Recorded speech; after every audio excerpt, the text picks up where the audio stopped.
Come on in, everyone. It's me, the Anti-Black Barbie.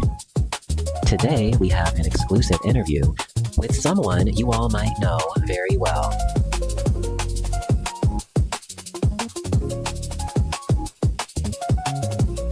If you can, give our guest a very warm welcome. They are a trailblazer in the Black queer community, known for their bold and unfiltered commentary. Their ability to put hard topics like colorism on the map made them target enemy number one, and the rest has been history ever since. They are the icon, the trendsetter, the colorist page. So, come celebrate my friend with me, the Anti-Black Barbie, the all-watchful eye of anti-blackness.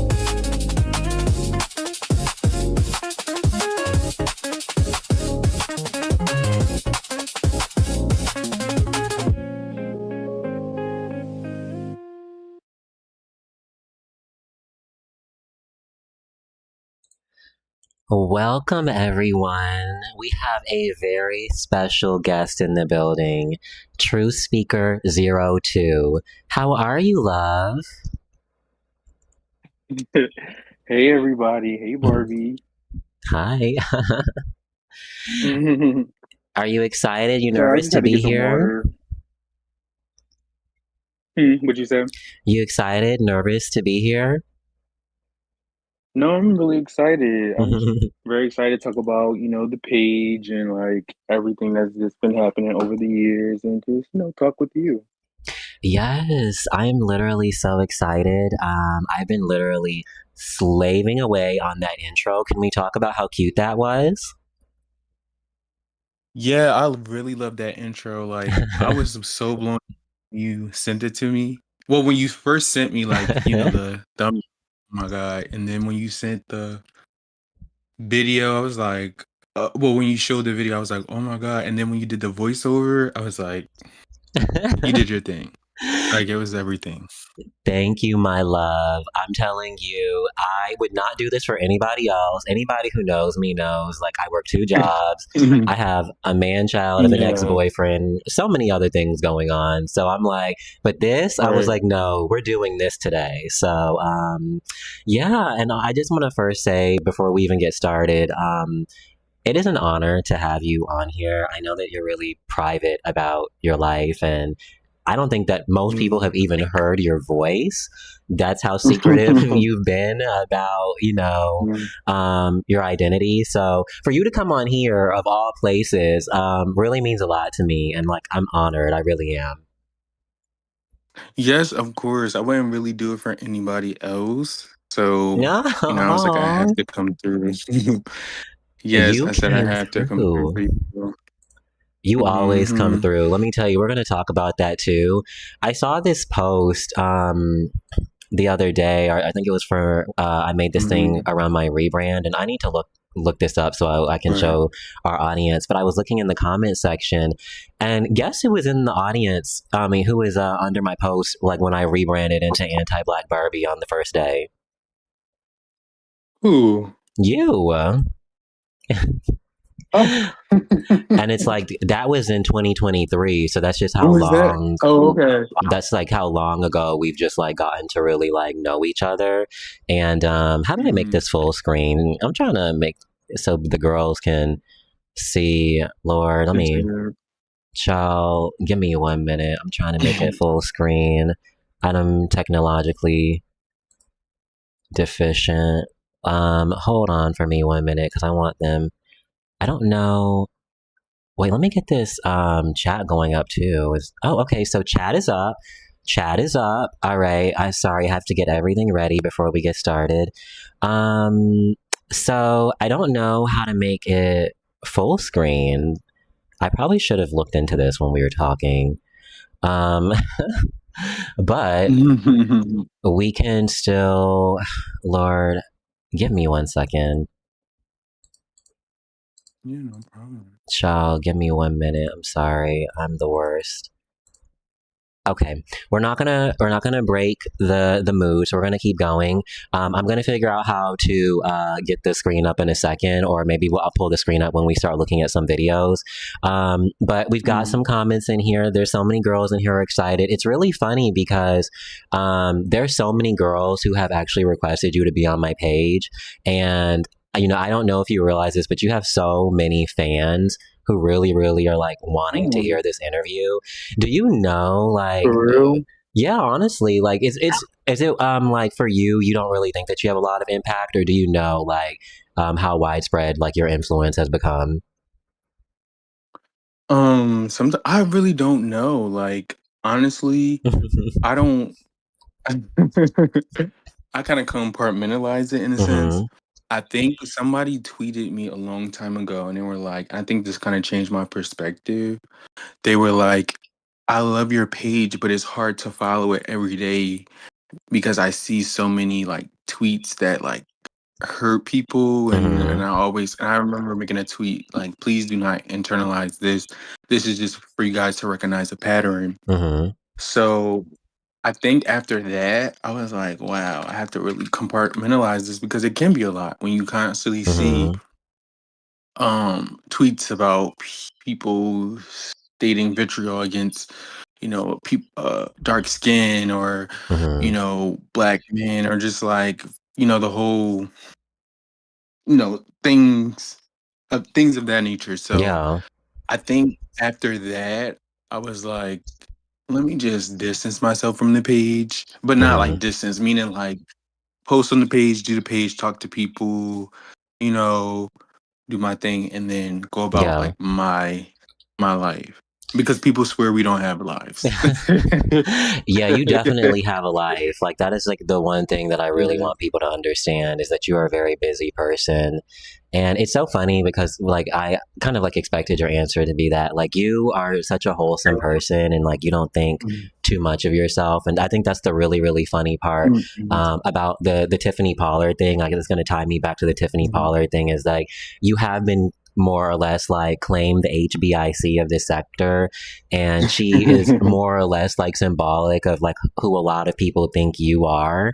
And it's just kind Right. of funny to me like that there's like a little bit of a disconnect from the person that I know, because you definitely do not think of yourself as the HBIC, which is really funny. But so many people have really, really have this like real profound like opinion of you or respect of you at times, and it's so funny because like I said, you don't think of yourself in that way, and so it's not surprising to me that you don't think that. So I wanted to go Yeah. Thank over. you, Barbie. Yeah, of course. I wanted to go over some things. I was looking at your page, and one thing that I thought was really funny, I was doing my research. I noticed that this account was made in 2016. Like, what have you been doing all this time? Honestly, the page wasn't like like it. I made it as a backup. Like I had, when you have pages, you just have a backup just in case.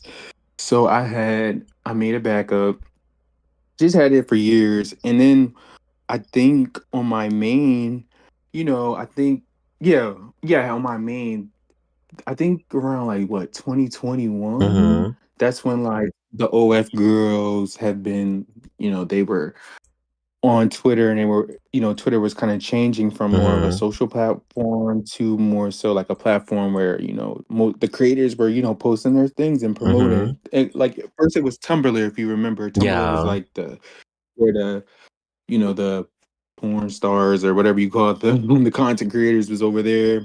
And then once I guess Tumblr stopped, they went to Twitter.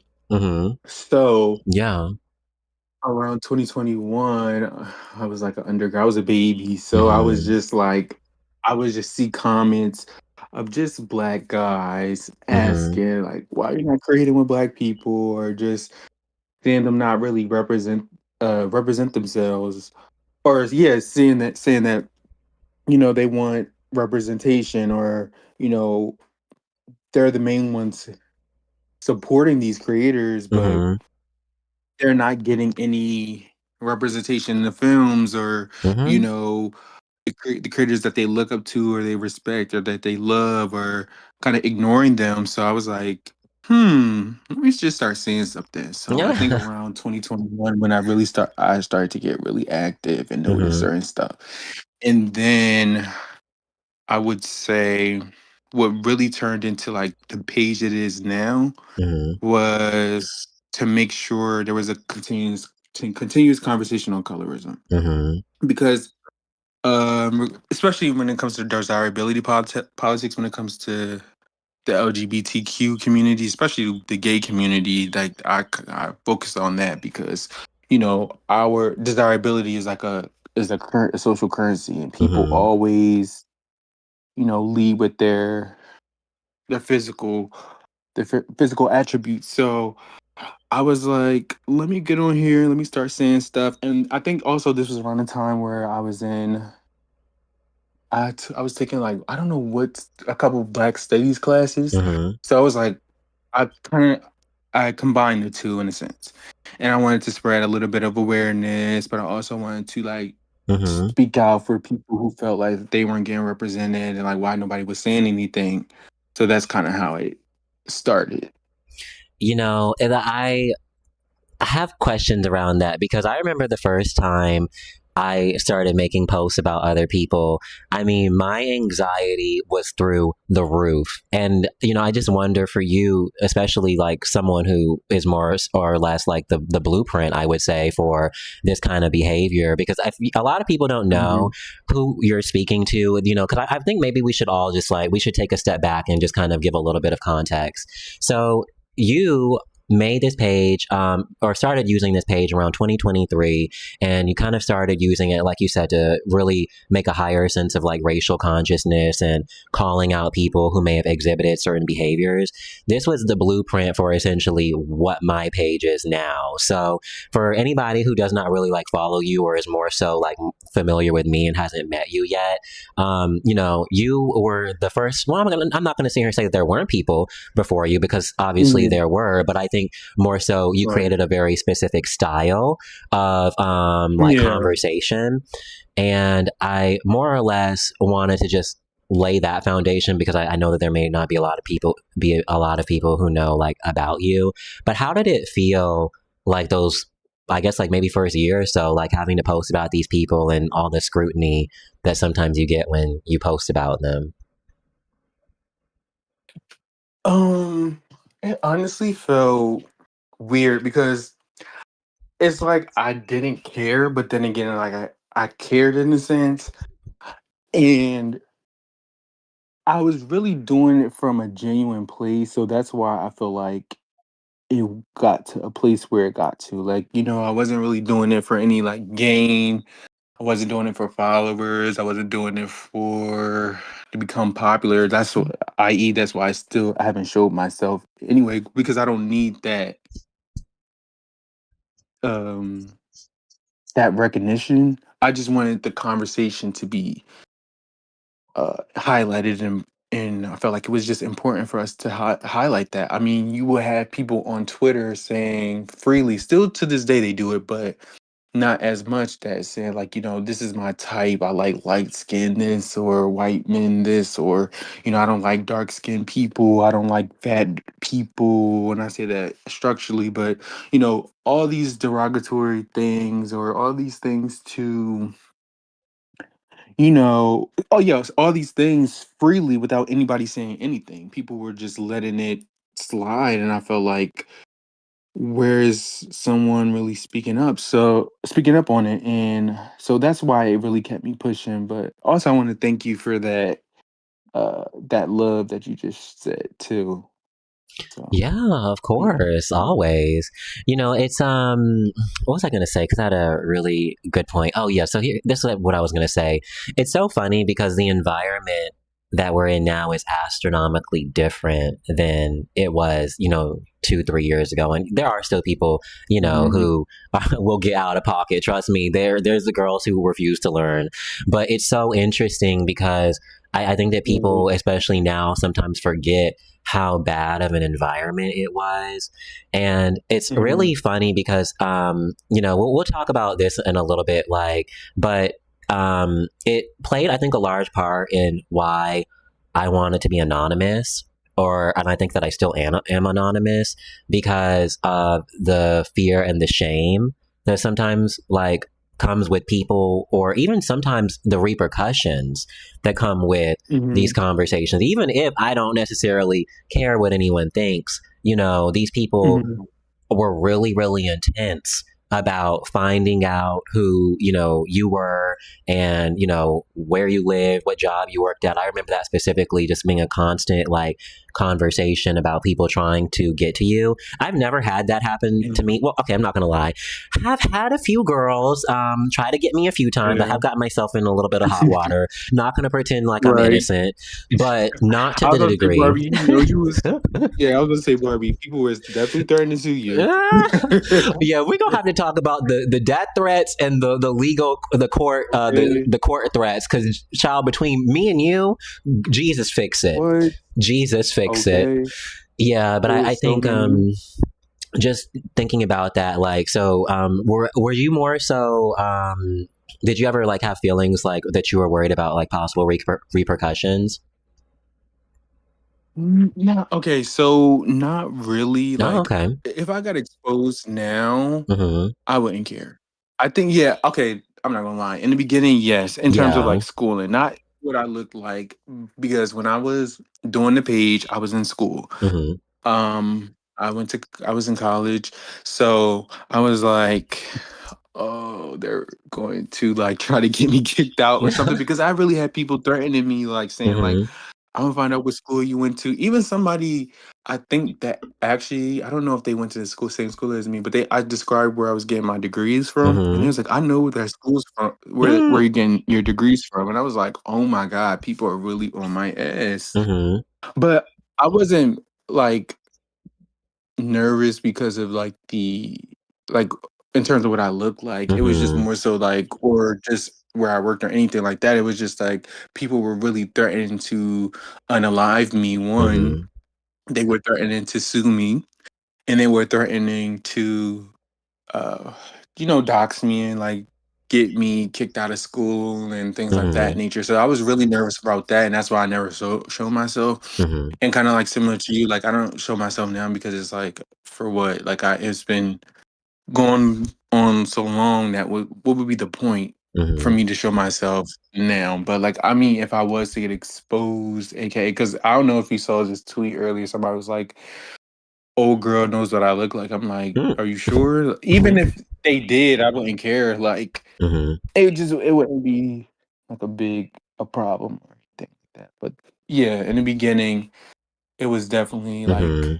scary in terms of people find out where I went to school and trying to get me kicked out. It's Yeah. like, oh my god! And I feel like people would have went that far in 2023, because that's when I was like really growing, Mm-hmm. like rapidly growing, and people were like, Yeah. I hate this page, and I'm gonna dox this page, and I'm gonna find out who it is, and this, and that. And I'm just like, wow. Yeah. The And environment. all, and I'll I'm keep not. going. No, you can. Oh, I was just gonna say, like, all because I was using what they said against them. It wasn't Mm-hmm. really anything else. I didn't make none of this stuff up. So Yeah, I agree. It's really interesting. There's two things about your page that I really try to reiterate to a lot of people. At the time, like there was nothing like popular. There was nothing like, cool. Not saying that like, well, okay, yeah, there was nothing popular in regards to doing this. Like if anything, it was frowned upon. So, that really speaks to the level of authenticity. I think that I feel like a lot of people question in regards to your page.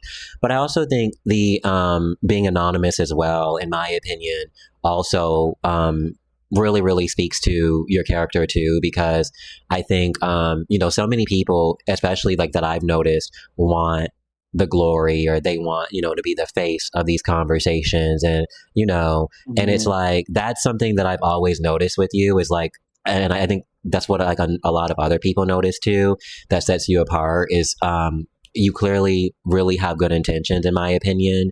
And I definitely understand that as well. But I think one thing is I want to mention too is the school aspect. I definitely get what you're saying as well, because there's so much visibility in when you're in school. Like, even if you don't talk to a lot of people, like you walking down the hallway, if somebody sees your face, like that's instantly like a possibility of you being exposed, or maybe them getting to like your school or whatever. And there's so many possibilities. So I definitely get why you wouldn't want to share what you look like when you were in school. Yeah, like, which is more protective measure, like, because honestly, I'm the type of person I could say what I say online, I could say it to your face. Like, I'm never scared. I have these conversations with my friends. Like, you can ask my friends in real life. Well, this is real life, because I hate when people say like Twitter's not real life. Well, it is in a sense. It gives you opportunities, but it can also get you in trouble. But like, out of the social, online realm, you can ask my friends. I talk about these conversations. I have, these conversations almost daily about, how it impacts my life, their lives, and, things of that nature. So it was never about hiding behind being scared. It was just more so a protective measure, because I knew I had kind of like, I felt like it was like a job to do in a sense, and I knew I couldn't be biased or anything like that, because I do notice people will try to befriend you and follow you, so you won't speak on them. Yeah, So definitely. to cut that out, I was just like, let me be anonymous. I don't want them trying to like, talk to me, trying to be my friend, or like, flirt with me, or, just stuff like, how people do certain Yeah. things with a certain motive, Yeah. especially if they know what you look like. So I decided, I was like, let me just, take a step back. I mean, let me not show myself, and really just operate from a place where we're just focusing on the message, and we're not focusing on the person. And I Yeah. think a lot of people don't understand how to do that. Like you were saying earlier, they just always want to focus on the person. I agree completely. Like, when I say I learned so much from you, like, because it's so important to be able to protect yourself when you have these kind of platforms.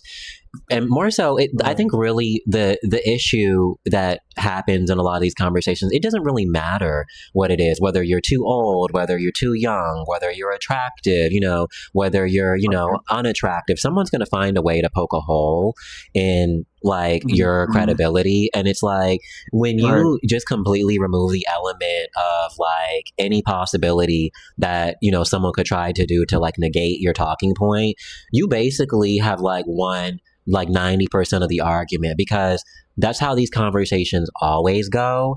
And it's just like, it's exhausting. But I totally get what you're saying. And even in like relation to the friendships too, like, are you friends with me because you actually like what I'm doing, or do you just want to sleep with me? And I have ran into that, but let's not start there. Right.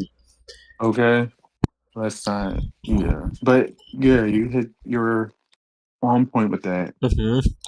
So we've got some hot topics. We've got a few more things. I want to jump into some girlies pretty soon. Now, I want to explain a few things to some people who may be looking at my thumbnail.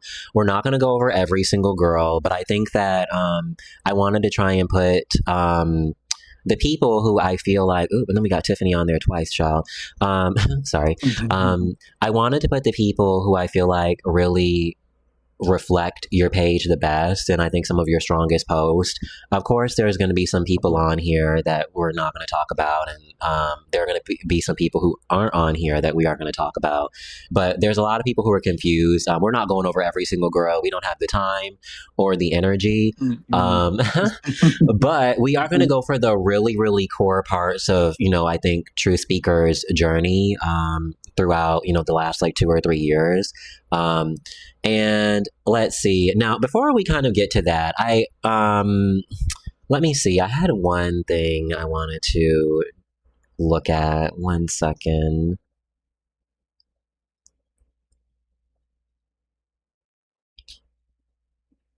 Now, I wanted to kind of ask, because you talked a little bit about being in college and things like that, and I was kind of wondering, like, how did it feel being so young, like more or less like having so much responsibility and like so many people trying to like pressure you or expect you to be a certain type of way? Like, how did, like, can you explain like what age you were when you first started the page and like how that may have felt? Yeah. Yeah, when I first started the page, I was like, what, 15? But when I first started getting active, I was like 20. Mm-hmm. Yeah, Okay. 20. Wait, when I first started tweeting, I was like 20, but when I first started to get Mm-hmm. like popular, like 22, 23. Okay. Was it like overwhelming? You have Uh, like all of mm. these like adults and like, or was it like more so like what? How did you feel like in regards to that? It was overwhelming because, well, a little bit, yeah.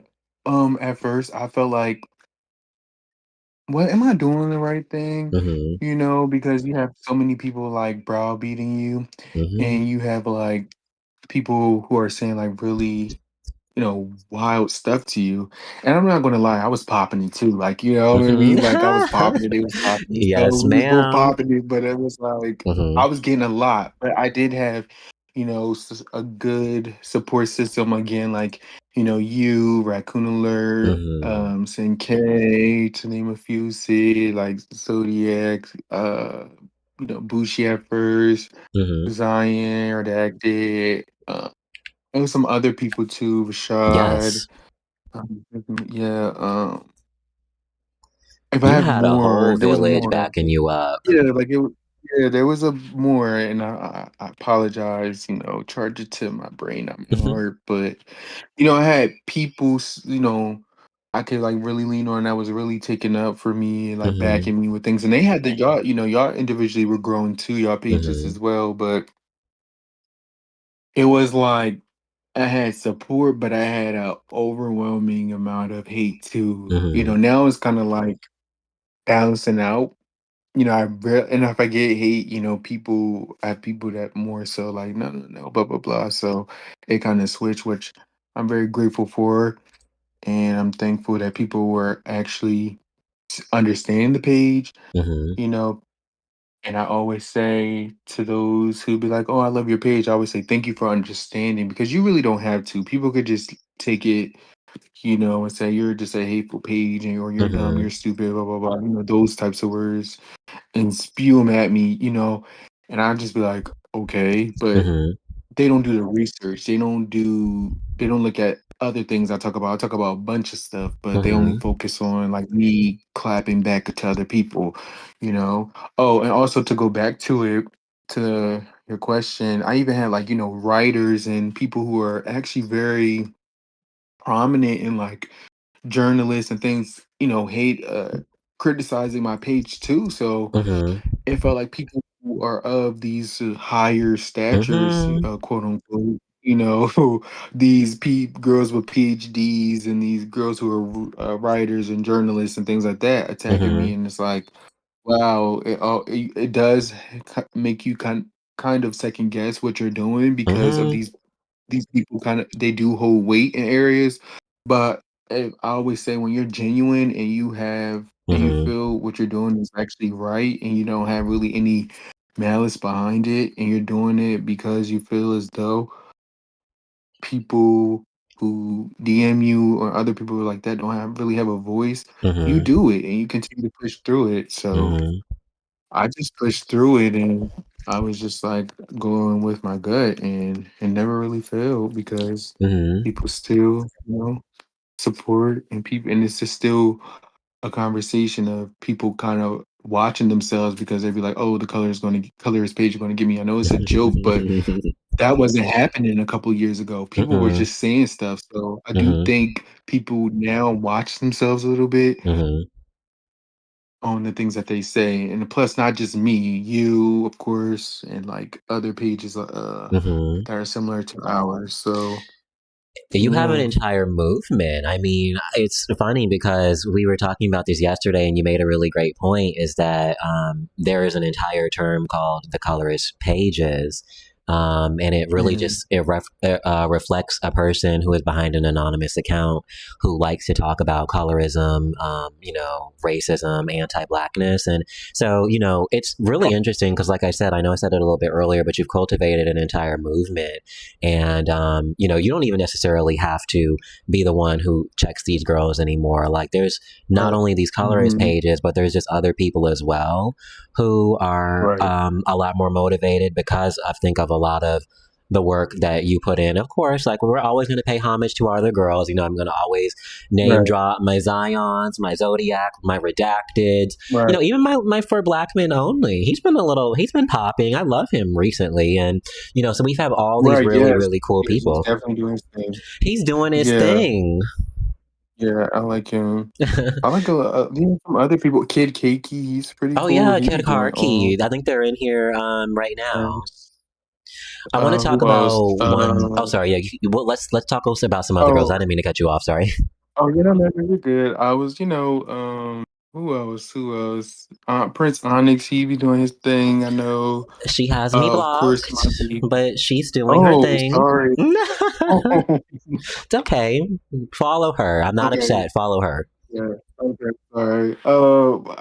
Traveler. Oh yeah, Traveler Otaku in here too. Them. Yes, I love them. I said Senkei.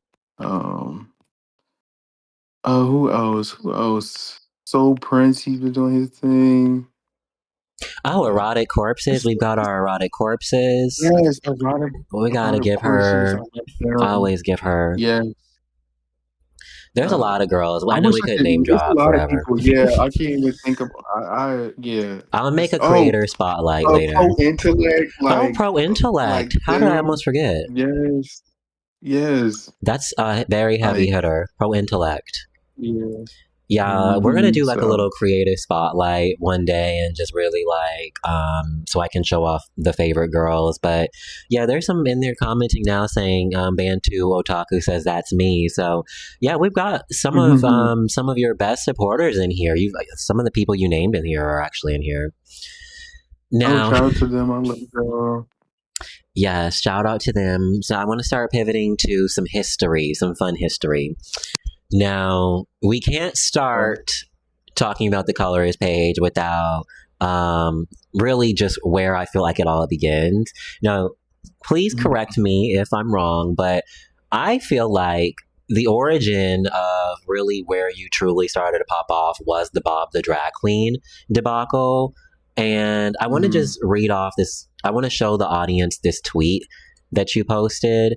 It says, Black drag queens and their fascination with having a white partner. Here's a thread that takes a deep dive. Black drag queens and their unhealthy relationship with whiteness. So, and it is a list of girls who, are very prominent. And I just kind of want to just really just showcase and highlight to people the amount of views. So we've got 6.1 million views. Impact, ladies. When oh my God. So that thread was, who idea was it? It wasn't even my idea because I don't watch Drag Race. Isn't that the wild part? So I don't watch Drag Race. I never been a person who, RuPaul always I liked RuPaul in terms of visually, when RuPaul turns into RuPaul. But I never really watched Drag Race. I just felt a disconnect. I don't know what it was. I'm more of a ballroom type of person. But that was actually, I think that was a Raccoon Alert, actually. It was probably her, because she's the type of girl that comes for the throw, and I feel her energy on there. Right, yeah. So the Raccoon Alert, shout out to rest in peace to Raccoon Alert. Not rest in peace, but rest in peace to the page. But, yeah. They were into Drag Race, and then they would just send me drag queens who are in the thing. It was one day you should do a thread, and I was because I did my original thread on Black gays in the community, and I was really highlighting celebrities Kevin Abstract, Steve Lacy, Karamo Brown, all those type of people, right? So they were like, "You need to do one on Drag Race." And I'm like, "Why? I need to do one on Drag Race." And they were like, "No, bitch, you need to do one on Drag Race because these girls are like a whole nother level." And I was like, So they sent me like people, and I'm like, "Oh my god!" And I was just noticing the pattern, blah blah blah. So I was like, "Let me just do it. Let me just do it." And I think I dropped it at midnight or something like that. I remember I dropped it the next day. I woke up, my phone was hot. I'm like, "Why is it so hot?" And it was so many comments. Like Uh-huh. I was looking because I'm like, I don't even think I had. I think I had like what 1,000 followers or 2,000. Yeah. No, I didn't even I had like You had 1,000, like like 1,500 followers. 3,000, I believe, like around 2,000, Oh 3,000, well, not many. yeah, okay, yeah, I was around that. So I wasn't really like, you know, I didn't think I had that Mm-hmm. reach like that. Yeah. But I I just dropped it, and I took what it took like what a couple hours just to do it to gather up all my information, Mm-hmm. and me and Raccoon Alert, we was going back and forth for like, okay, what is this? This make sense? Who is this? So I would just remember doing it. Honestly, that is one thread I will redo. If I could, I would go back and redo it. Yeah, I would go back and redo it. I would just add a little bit more nuance and showing a little Mm-hmm. bit more, you know, empathy, I guess, in a sense, because a lot of people are like this lacks nuance and this and that, Oh, and you you came don't know for the what you're throw. talking I'm about. not gonna lie.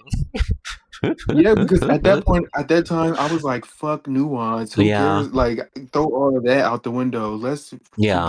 forget that." Because people were lacking nuance when I was doing what Yes. I was doing. So I was Yes. just like, "Y'all want to say this is lacking nuance? Y'all are doing the same thing."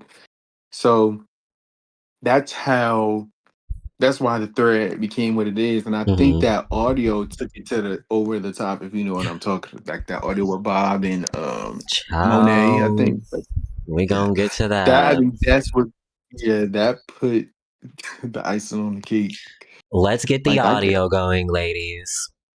Let's get it mhm. going. I gotta pull it up for the girls. One sec, because this is just yet another kind of like piece to the conversation that I think really just kind of exacerbated it. Like, not only did you have like make the thread that just kind of came for the jugular, but you actually had really good receipts to back up what you were saying.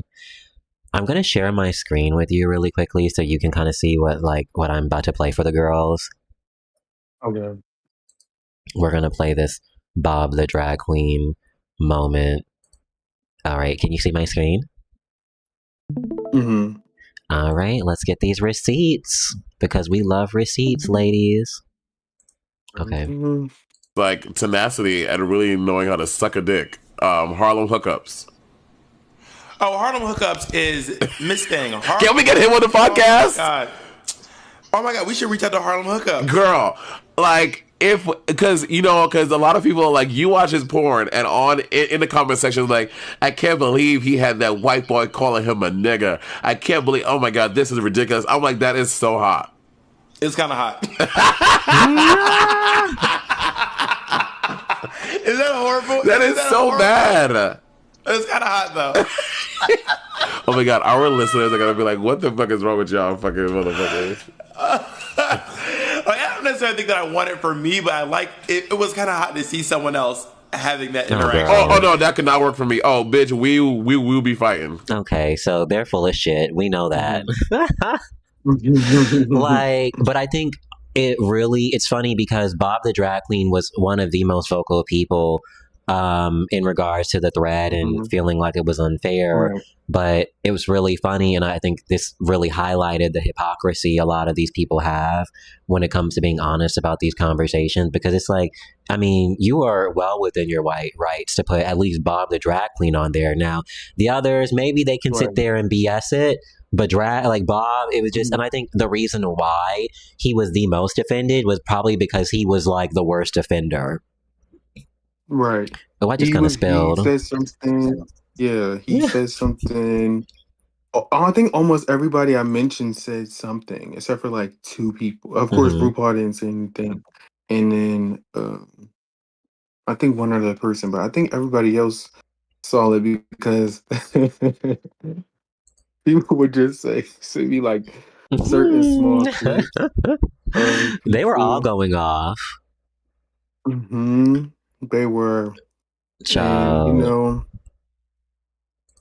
it is what it is. I mean, it's unfortunate that it had to happen, Hmm. but I felt like I had to go to the extreme to get Hmm. people's attention, and it wasn't like I was making anything up though. Hmm. I always say I never make this stuff up.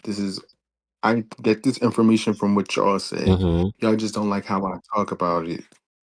So Yeah, I agree. I think, again, I just want to reiterate to people like now you're seeing the more sane versions, I think, of True Speaker and I, but like 3 years ago, like it was really in the trenches. You know what I'm saying? Like, and I think that's why some people get confused yeah. with my platform as well. Cause like sometimes now in my videos, like I've been trying to be a little bit more like you said, with a little bit more nuance in regards to things. But Mhm. like at the time, it was like you would message these people, and I think you would tell me this quite often, and I would kind of do this too. You would message these people trying to have an honest conversation, maybe about like a pattern that they were exhibiting, and you would either get blocked, cussed out, or they would try to Mhm. put you on the jumbotron to embarrass you. And it's like, so at the time, like it made Right. a lot more sense, but now the girls probably would be Yeah. like, that probably was a lot.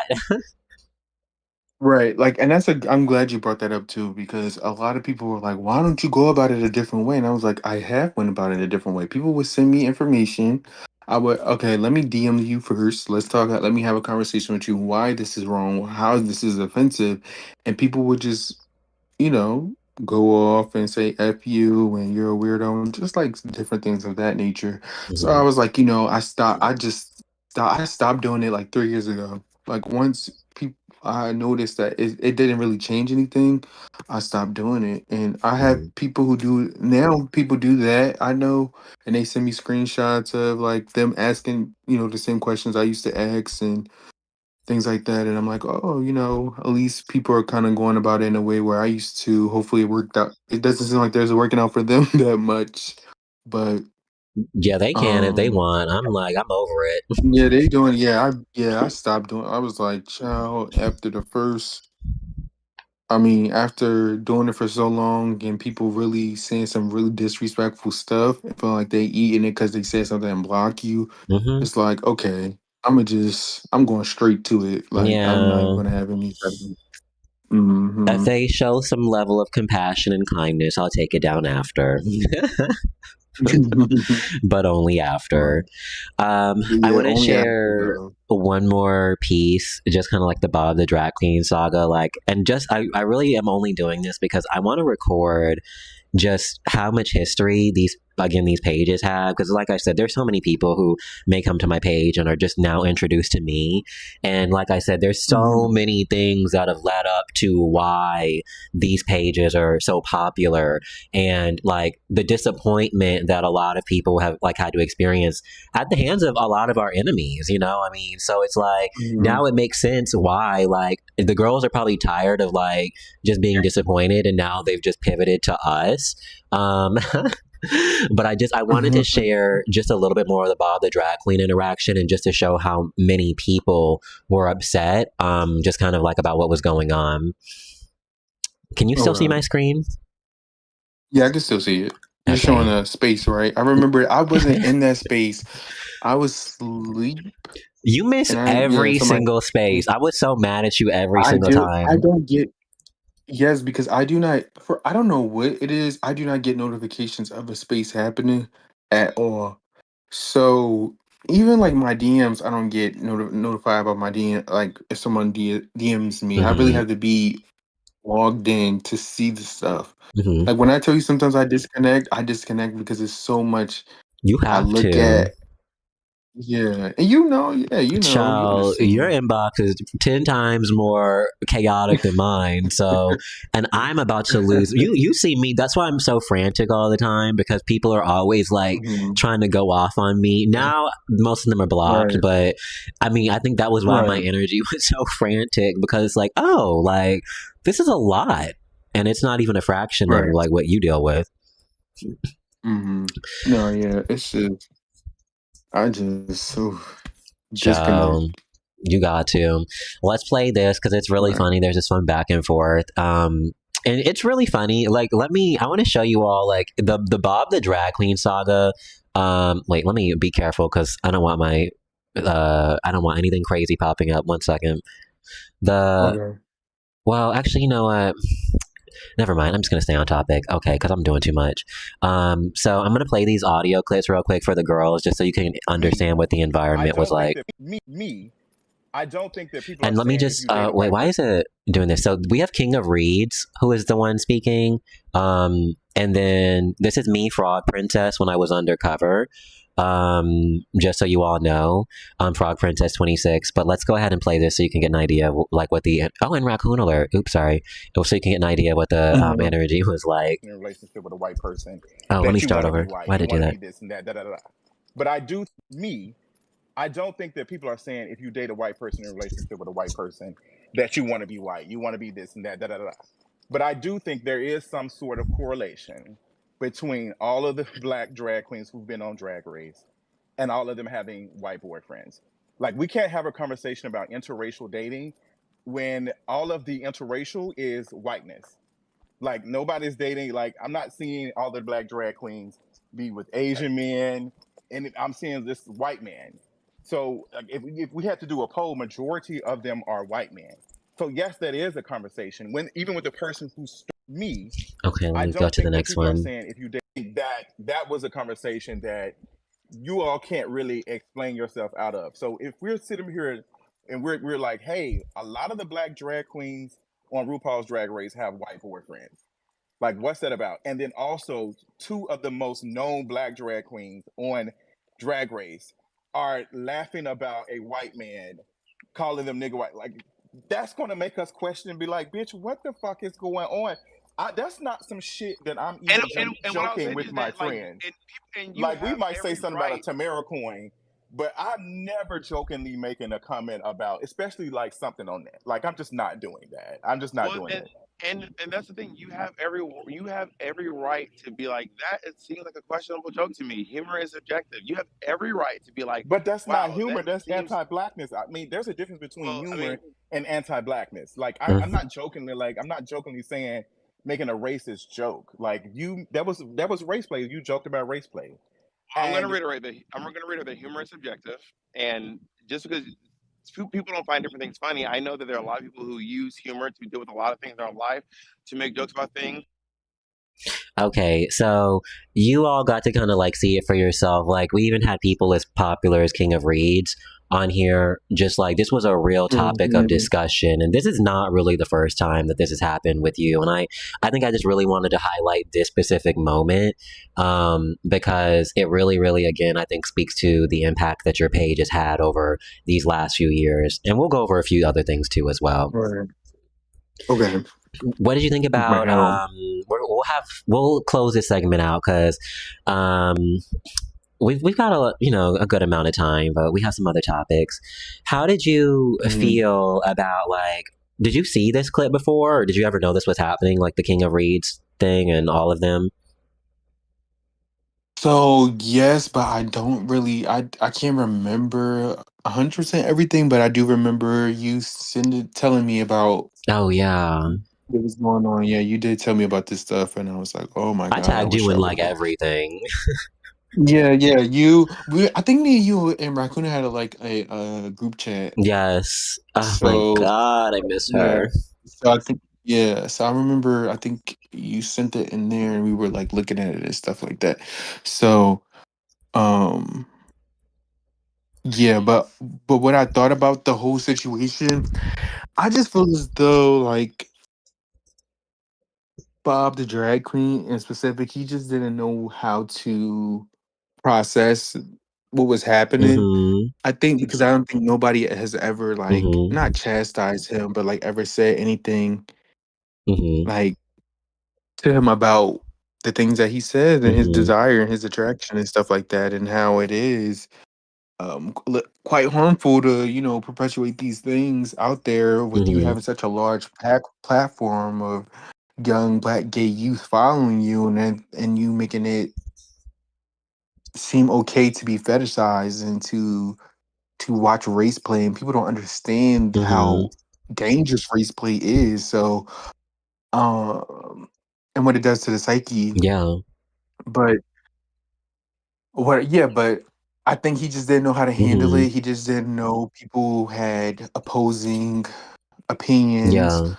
and I just think that it was just kind of a shock for him, and a bit of a culture shock. Like, yeah, like I got a lot of backlash for that, but I also Mm-hmm. got a lot of support, and people are like, "Wait, what they're saying is true." Or then I think that was turning certain people's wheels in their Mm-hmm. head, like, "Oh, okay, they're not making this stuff up. You just can't like I can't make any of that up if you visually see the pattern." Yeah. So yeah. I think you made a really good point because one thing that we kind of talk about all the time is that a lot of chronic swirlers, they like live in echo chambers. And it's really funny because it's not that he doesn't have black people in his life. You know, he has people like Monet, but the point is that he has a very specific type of person in his life who is going to overlook overlook racism and race play. And I think that, when he had to engage with people for the first time, like you said, he was confused. Like there are so many talking points that he was throwing out. Like he was saying that race play is humor, and I'm like, this is really Right. like it makes you understand that this was really the first time he was having this conversation, because I mean there Right. was just really like he doesn't talk about this at all, and I think it was very clear in that Right. moment. Right. Like these are the leaders in our community. These are our pillars, like who are representing us, That's is another point saying that things I like wanted that. to kind of Like, like talk about too, is like Bob the drag queen is, you know what, let me just be petty. Why, give me 1 second. Figure this out. mhm. Bob the drag queen age. So Bob the drag queen is 39 years old. So around the time you were like 22, you know what? I was gonna say I was gonna get really petty and say like I was gonna do math, but you know what? Let me not. The point, the Yeah, just point is that Bob the drag queen is astronomically older than you are, and they should be the ones who are leading these conversations and really shutting down these narratives. But yet, instead, we consistently see these people who are older being the ones who are actually fueling most of the issues that are happening in our community. And it's like, I think that contrast, that's why I think I support you so much, is I'm like, we have just so many people who should be helping you and really should be using their platform. Like, even if Bob the drag queen doesn't necessarily care about like, race play or stuff like that. Like at the very least, they could have still tried to support your page, or, even some other girls we're going to mention later. And they're not doing that, and they're doing the exact opposite. And it's interesting, the contrast in what, like, your page is astronomically smaller too, and look at what you're capable of doing in comparison to what Bob is doing.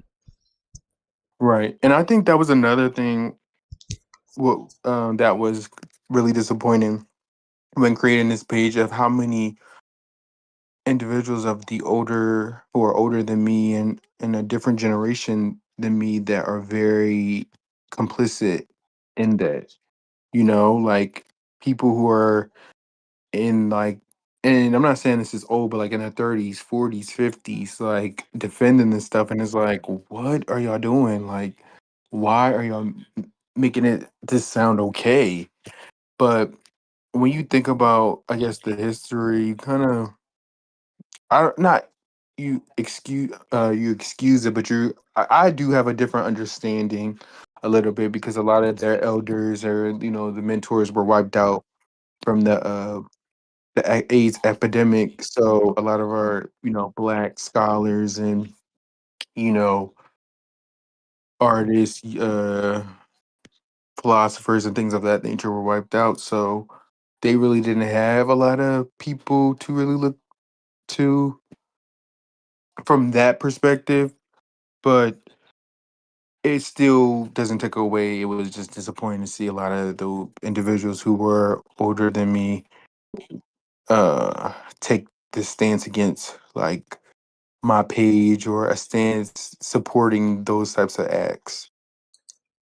Yeah, So it's really, really draining. And I completely understand. And like I said, that's why I think it's so important for so many people to rally behind you. The really, really fun part is that you're still really fresh and young and like the whole world ahead of you. And like, my message to people is to leave Truth Speaker the fuck alone.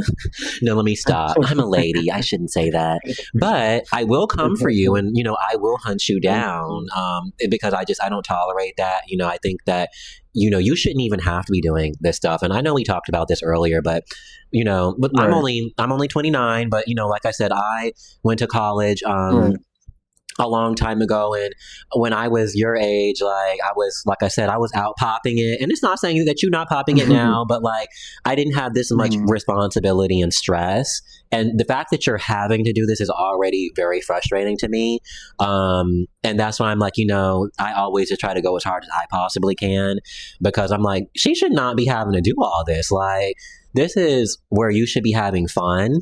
And like when you get to Bob the drag queen's age and stuff like that, like this is when it should be happening. So I really just respect the fact that you're willing to take your time out. Because like I said, when I was your age, that was not on the map for me at all. Yeah, like I don't mind it, and I thank you for that. But yeah, I don't mind it. I don't look at it as like something like, oh, well, I have sometimes. I'm not gonna lie, like, oh, I gotta go and do this real quick. But it was like something I did on the side, and and that's why I take my breaks and stuff because it's a lot to digest and and try not to internalize it. Like I tell people, don't internalize, but I also have to tell myself to not internalize this and not have a certain way look at the world. I mean, in a way where I'm very negative about it. Yeah. But And I that is a don't great talk point. Oh, too sorry. Let hard. me not cut you off. Keep going. Sorry. No, yeah, no. I want to hear what you had to say. Because we kind of like talked about this, and I thought this was like a great segue. Like dealing with people who are in this sector or like maybe like, dilly dally in and out of this sector who may have really, really negative energy and have internalized that. Like, is that challenging? Like, how often do you feel like you run into that? I'm sorry. Could you repeat the first part? I think I was just more so saying like, do you find yourself like, do you find people like being in community sometimes with people who internalize this negatively? Like, do you find yourself running into situations, where you're like dealing with people who have really negative energy? Do you ever run into that? Yeah, I mean, I have, and I have, I had, and I have, and I still do. But it's I try to look at it like this. It's such a complex and layered topic that people are going to have, a lot of emotions about it and negative Mm-hmm. feelings about it. So I try to handle them with care and Mm-hmm. with, you know, kindness and like understanding. But Mm-hmm. I also do have to take my time to be like, okay, like I don't want your energy to affect my energy because at the end of the day, I am a very positive person. Mm-hmm. I do believe in um cycles and energy and stuff like that. So yes, you might say how do you say that when you say talk about things that are something that is so Mm-hmm. um deep and you know yeah, something so deep. Mm-hmm. But I look at it as like this. I'm saying it for people to notice a pattern, to identify patterns, and to help themselves because this is not just highlight people, but it's also to highlight like yourself too, because it may be something that you're doing that you don't even notice, right? So I always try to look at my page in a positive way. Like people view it negatively, but I don't view it negatively. I view it very actually positively, and I always say it's all about your outlook and how you look at things and how you carry things. So Mm-hmm. yes, with people I am in sometimes in community with them, but I also have to separate myself. And I did have, certain incidents where I did definitely had to separate myself. If you know, you know. But Someone mentioned also, something really funny in the comment section that we were talking about. And I don't know if mhm, you want to go talk about this. Please let me know. I'm happy to move forward. But the like yeah, situation. okay, yeah. So, Do you want to talk about that, or do you like how? yeah, like what Mhm. the like situation with the whole that situation? Or are you talking about just likes in general? So I can kind of like give a little bit of a synopsis, like in case the girls who may not know. So I think during maybe the beginning of you starting out, when likes became private, or when there was an option for likes to become private, there was a person that we were affiliated with, who ended up making Hmm. their likes private. And Hmm. essentially, a lot of people were upset with you because you didn't, I guess, call them out, or felt like you didn't react in the way they wanted you to react. And I wasn't Hmm. sure if maybe you wanted to just like share your side of that. Yeah, like I can talk about that. I actually did like a little thread on that too, if anybody ever wanted to link at that. But yeah, I think a lot of the time I get blamed for like other people's stuff. Like I don't know if there was this video of this boy who said like I'm a separatist and I like to my legacy is going to be this. I know that has nothing to do with that, Oh, but it kind of ties into that. we could play I it. think I get yeah, we can play it. I mean, yeah, we can play it. You can keep going and then But I'll play it. okay, but I usually get blamed for a lot of things that don't really have a lot to do with me, Mm-hmm. or I don't know why am I getting dressed for another grown person's Mm-hmm. situation.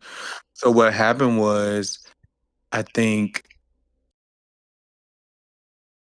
someone had likes going on, and I logged in on my backup because I think something was going on my main. So I answered somebody's question. I did something, and I didn't, respond to them or whatever. And I think the people, the groups, it was like a group of them had like a problem with that. So they got upset, and then they just started to like, I don't know, because this was like 3 years ago. So like my memories, I like can like fill in the I know the blanks big because I stuff, remember. I remember it right? like it was So yesterday. But they all started to essentially dogpile you and say that you were making exceptions for right, for I think Zodiac. Yeah, they said you were making exceptions, I think it was and Zion. I think it was it Zion. was, yeah, it may have been Zion, but What you was know I think was it all three of them? it may have Because been I think it both. was. I think it.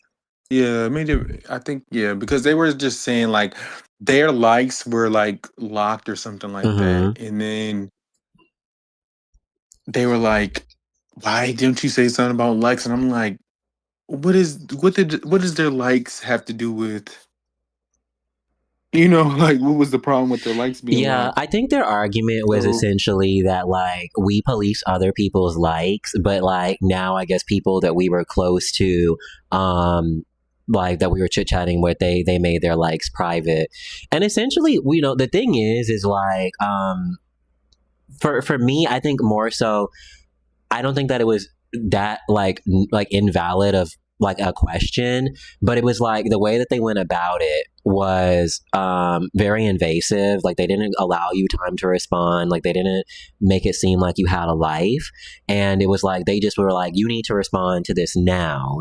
And like this is like a common theme that I've noticed, like that a lot of people try to do with you is like they have this expectation of you need to say things the way that they want you to, or when you want them to. And it's like, I think that was a big like point of contention, at least that I noticed. in like the beginning of you being there, but I could be wrong. What do you think? Yeah, I mean, I do hate when people say I police them, because I think that's just like a lazy way of saying it. I think when it came to them, it was Mm-hmm. like, yeah, like we do notice and look at people's, that was a part of it, right? Your Mm-hmm. likes, that was a whole thing, right? But I wasn't, but it wasn't just like just how I'm just how everything's hasn't really changed now. I was still doing that. The likes were just an extra Mm-hmm. add-on. It was just like the icing on the cake. If you notice that, like, even I still do the same thing. I take what they say and I add it. I just did like I just added the likes for more of a like, a little more of Mm-hmm. a season on it. But like you said, I get it. Like, they were like, how could you um Mm-hmm. I guess police, in their words, other people's stuff and not your own people that you're cool with. And I was like, I get it, but obviously I trust them not to not be like that. And if they were, well, wolf in sheep's clothing would have came out right now, right? Nothing Mm-hmm. has came out about them three still to this day. So obviously they weren't like the people I talked about. Mm-hmm. So that's where my thing was, like, give me a chance to analyze it. I even and even I don't even have to do this. I even DM um the people that they were asking about, Mm-hmm. and they were like, yeah, you know, they talked to me about it, and they started showing their likes. So it wasn't a huge thing. I just snowballed into a whole situation where they had different Mm-hmm. spaces about it, and they were like, this person does this, and they always want to center this people in the conversation. I'm just like, huh? Mm-hmm. That was just not the point. So it just became that situation became less about the message and just more Mm-hmm. about the people wanting that Yeah, I don't think to they be the center. necessarily care too much about what was in the likes. I think that they were more so harping on whether or not like they could like have you move when they said move. And Mm-hmm. I think that kind of like And it just speaks. felt like them leading the conversation. But Yeah, sorry. no, you're fine. Yeah, Um, they always say they didn't like so and so. Why are they leading the conversation? And I'm like, I don't barely be in the spaces to mhm, even it's like I'm serious. I'll drop in every once in a while, but I was yeah, never someone who was super big in the spaces. So why are y'all why are y'all yeah, so uh harping on this specific situation? But from that situation, I was able to really learn how to deal with people mhm. going forward. You definitely keep the girls at arm's length after that. Okay, I, listen. I'm not gonna lie. I got cussed out for almost 2 to 3 days straight in a live or in one of their spaces. So yeah, that was when my DMs got turned off. But there's this one other thing Mm, too, and I just kind of want to just reiterate to people who like interact with you or maybe interact with pages like this is like, you know, a lot of us have gotten to know each other over the last few years, and it's not to say like I'm just gonna like turn a blind eye to somebody. Like if there's something questionable, obviously that happens. Like of course, like I'm gonna look into it. But it's like right. for me, I'm one of those people like I'm not gonna assume the worst in people. And I think that's the difference between like us and a lot of girls. Like they'll see someone lock their account and they'll be like, oh my God, like this person's into race play. And for the thing is like, if you actually trust me and if you actually respect me as a person or respect them as a person, like, or if you at least respect my judgment of that person, then at the very least, like you could give me the opportunity to, maybe try and sort it Right. out. But they were like, no, I need you to do it this way. And that's like the difference is like not everybody is going to assume the worst in their friends or the people that Hmm. they're interacting with. And I think that plays a large part into why they're non-existent now and why we're here. Because I think they turned on Oh each other shit. now that I think on it. Right. I haven't spoken to any of them, and since the situation, I don't even know if they still have pages. So Most of them are not I don't active. know. Like, it was all very performative. Like, once they got done doing a witch hunt on us, they were just kind of Mhm. like, they disbanded, which is really, again, showcases a lot of these people don't care. Right. But okay, I want to move on to some more juicy topics because I see, and we want to keep going. We're going to move into like a hot topics like movement. So I'm not going to Okay. like rant for a long time. We're just going to kind of try and go through like a few people because we're getting Okay. close. We're at the hour and 9-minute mark.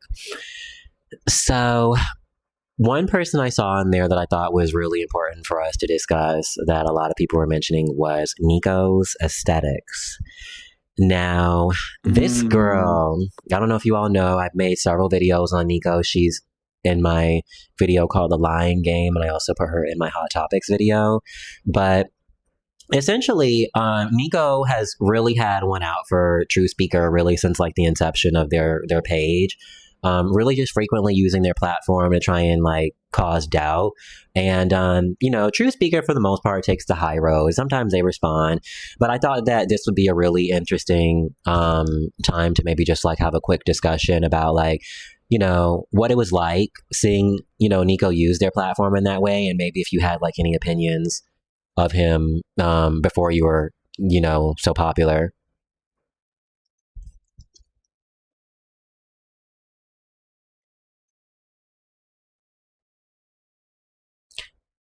True Speaker, are you still there? Uh-oh. Did we lose True Speaker? Oh, I'm sorry. I'm sorry. You're okay. I Did just you need a had to. minute? No. Oh, I'm good. I'm good. Yeah, I know you were. You brought up who? What's his name? Basically, I brought up Nico, Nico. and I was just more or less saying, Okay. Yeah. like, Yeah. what was your opinion of him, like, frequently trying to use his platform against you, and, like, or if you Right. knew. Yeah, let's start there. Right. So when it came to him, first of all, I can give you like a little bit of a background. So he actually did a video not too long ago. I think it was about some content creators. I think like Max Connor or something like that. And he was, criticizing them, and he was very vocal about why.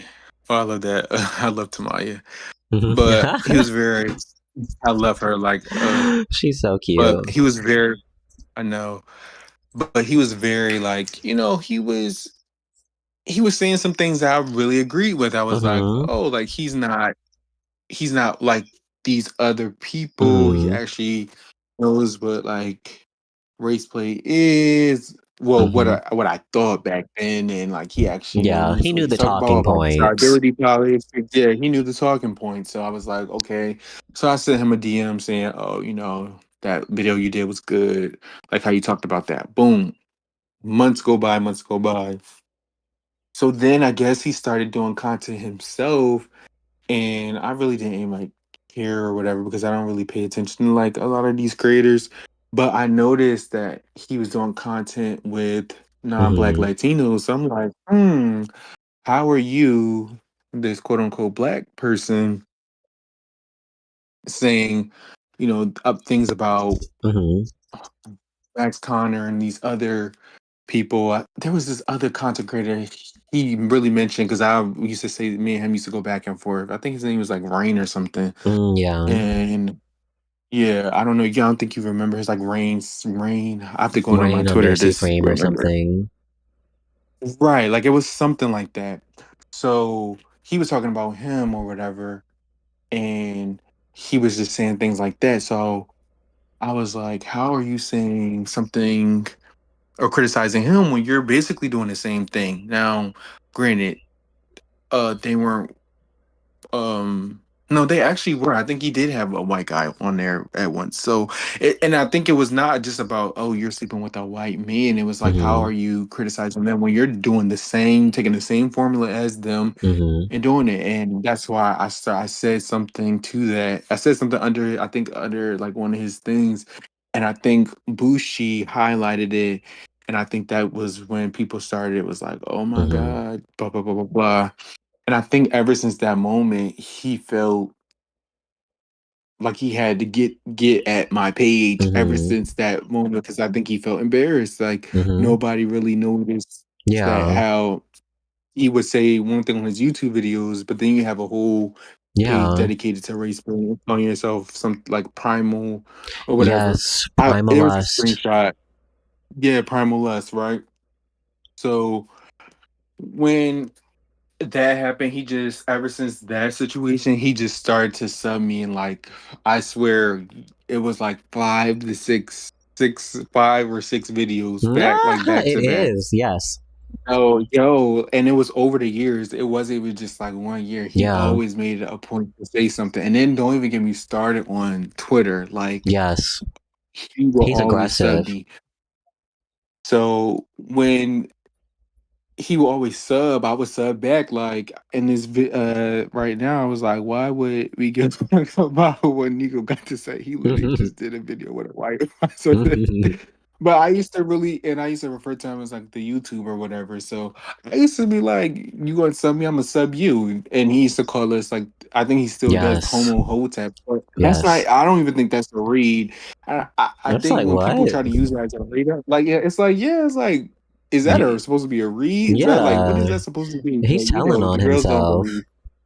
Right. So when so that was just the inception of like how I guess our back and forth had it. And then I think it was like 2 years ago or last year, early last year, we just decided not to really speak on each other. Like, Mm-hmm. I'm just telling my side of how Yeah. everything happens. So I don't want y'all to be over there like, oh, he's talking about you. No, I'm just telling you how our back and forth happened. But Mm-hmm. I really don't have anything for that Mm-hmm. him. He's doing whatever he got going on, and I'm doing whatever I got going on. Yeah. I just don't speak on them anymore, or really try not Mm-hmm. to, because you know I'm just indifferent of that Yeah. person. I really don't. Yeah, like you know what I mean. Like I don't know him, so that Mm-hmm. means I don't. When I don't really know somebody, that doesn't mean I don't really not like you because I don't know Mm-hmm. you not to like you, right? But I do know some of your ways, and which I do not agree with, and he doesn't agree with some of my ways. So like do what you got to do. I'm gonna Yeah. do what I got to do. As long as he just doesn't, say anything, out the mouth. I wouldn't, I don't say, right. You don't say nothing wild. I won't say nothing Yeah. wild. That's where we're at, like right now. But Mm-hmm. he was definitely one of the main people leading the pack of Yes. not liking our pages and using our content for his speaking points, but also Mm-hmm. dissing us in the same breath. Like you're using our content and Yeah. our specific talking points that we do, but you're also saying we're this and this and that. So what does that make you? I'm just saying I'm just being honest. But it's Yeah. no beef or anything like that. I don't really, you know, yeah, it's no beef though. Yeah, there's really not a massive amount to say with Miss Nico. I agree with everything that you're saying for me as well. I was an avid watcher of them. I really enjoyed watching their content.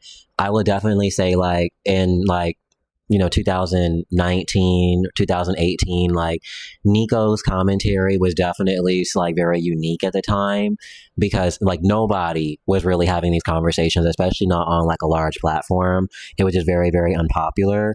So, I will say that I did have a respect for Nico at one point. I really did, you know, and I enjoy the quality of their videos. But ultimately, like you said, when we got a deep dive into Nico, and it's really funny because a lot of people in like my video that I made on titled "The Lying Game" is like they said in there, they were like, when you show me these screenshots about, you know, Nico and how he behaves on Twitter, like it's completely different than how he presents himself on YouTube, and it's very deceptive to me personally. I can't, I'm not sure if he's doing it on purpose, but he also likes to hide comments. So yeah, I think he's just a generally deceptive person, and it's just like I think a lot of people, once they kind of like really start doing like a deep dive into like not only like his Twitter, but kind of like you said, when you look into his catalog, like, can you really like look at his videos? Because one more final thing, and I promise I'm done. He said something, or there was like videos of like 4 black men, 1 white bottom, and I'm like, okay, you got me fucked up. Right. You know better than to do this shit. And it's like, you know, I get it, like having to film with someone who is white, like nobody's sitting here upset with you about that. But it's like when you start playing into these like racist stereotypes, especially when, you know, you want to chastise other people, it's just like, what are we doing? Right. And that's another thing. Like, you're collaborating with the biggest race player of them all with Rhyheim. He's like, you know, like when you think about race play, I think about Rhyheim, but he just does it in a way where it's not as explicit as people may think, but it's still, the imagery is still there. So how can you speak against race play but be under someone who is big on race play? And I think even Rhyheim's partner at the time, Elijah, even said something to that effect. I didn't watch that whole interview, by the way, but the clips I got, it was long, child. It was long, and he was not like, asking anything we wanted to know about. Yeah, I was like, give me the spark notes. But he even alluded to him going to him being a big in sexual tourism and that whole, like, he's the one who's like pioneered that on the gay side, I would say, and paying exploiting these Brazilian men for lower pay.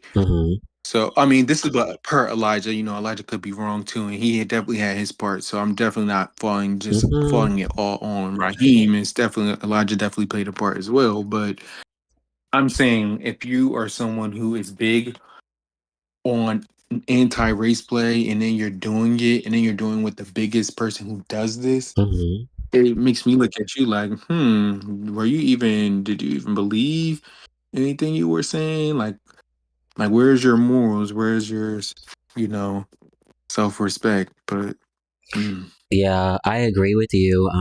You know, and I did my little video on Rhyheim and him as well, which people should go ahead and watch. Run my numbers up if you can. Make sure y'all watch. Let me stop. Make sure y'all watch. But I totally agree with you. I think, you know, one really interesting part about race play is like there is the explicit and the implicit. And I think that Rhyheim is a little bit more like implicit, like where it's not like necessarily overt in the way that like you would think it is. And, you know, for me, I have always like struggled like looking at anything that he does, because I just think that he plays a lot into stereotypes. And then also like I don't know, maybe someone quote me, I mean tell me if I'm wrong, but I just remember him having a lot of scenes where there would be like 8 black men and like 1 Latino bottom or something, and it just was like, no, this is not for me. Maybe it's because I'm a black bottom, you know, I'm not feeling it, but I wasn't feeling it at all. So I totally get what you're saying, and I think it's just confusing as well for me sometimes when I look at some of like Nico's older videos, because it does feel very contradictory. And I think what's even more frustrating is like, I think Rhyheim has a really great opportunity to be able to like, you know, maybe make more positive black, you know, queer imagery and things like that. But it feels like Doesn't he have like a studio or something? Like, do you know? I'm not for sure. I haven't really paid attention to Raheem since like last year when I had like an interaction with him. But Yeah, we I got think to he talk about does. I that don't know. too.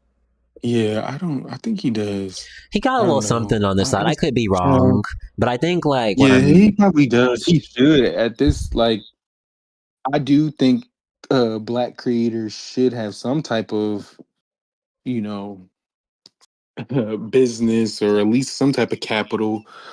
Like, what is he Because they're doing? the most sexually exploited. Yeah, like you could really, and that's I think the biggest disappointment with him. He could really take these younger creators or these black creators, put them together and really build something for them to really make money. Like, it's no reason why that white guy, I think his name was like Timothy something. He said he made like a 37,000 a month or some like really big numbers, like 100K. And you have these black creators struggling to even pay rent. Mm-hmm. So, and you're in a position to where you're posting and telling people to support these white and these non-black Brazilian creators, and you're giving them the clout in a sense, and them these big praises, but you're not doing it for your own community, those who you built your brand off of. Like, and I'm not saying he owes it to anyone, but if you're going to do it for them, why not do it for your own community? But that's where my kind of lack of respect comes from. I don't know him per se, so I do not. It's not like I not like him, but I do not really that. I don't know if I really respect him. Yeah, I completely understand and agree with all of that. Let me take a look at something really quick because just hold for me 1 second because I'm like, I think I did something wrong with the live stream. 1 second. I'm like, Jesus, please tell me I do nothing wrong.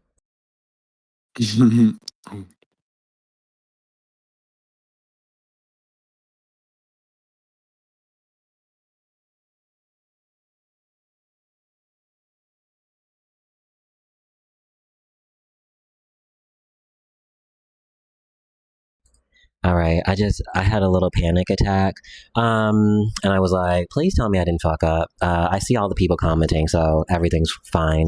One thing I want to throw in a little pause while we're here.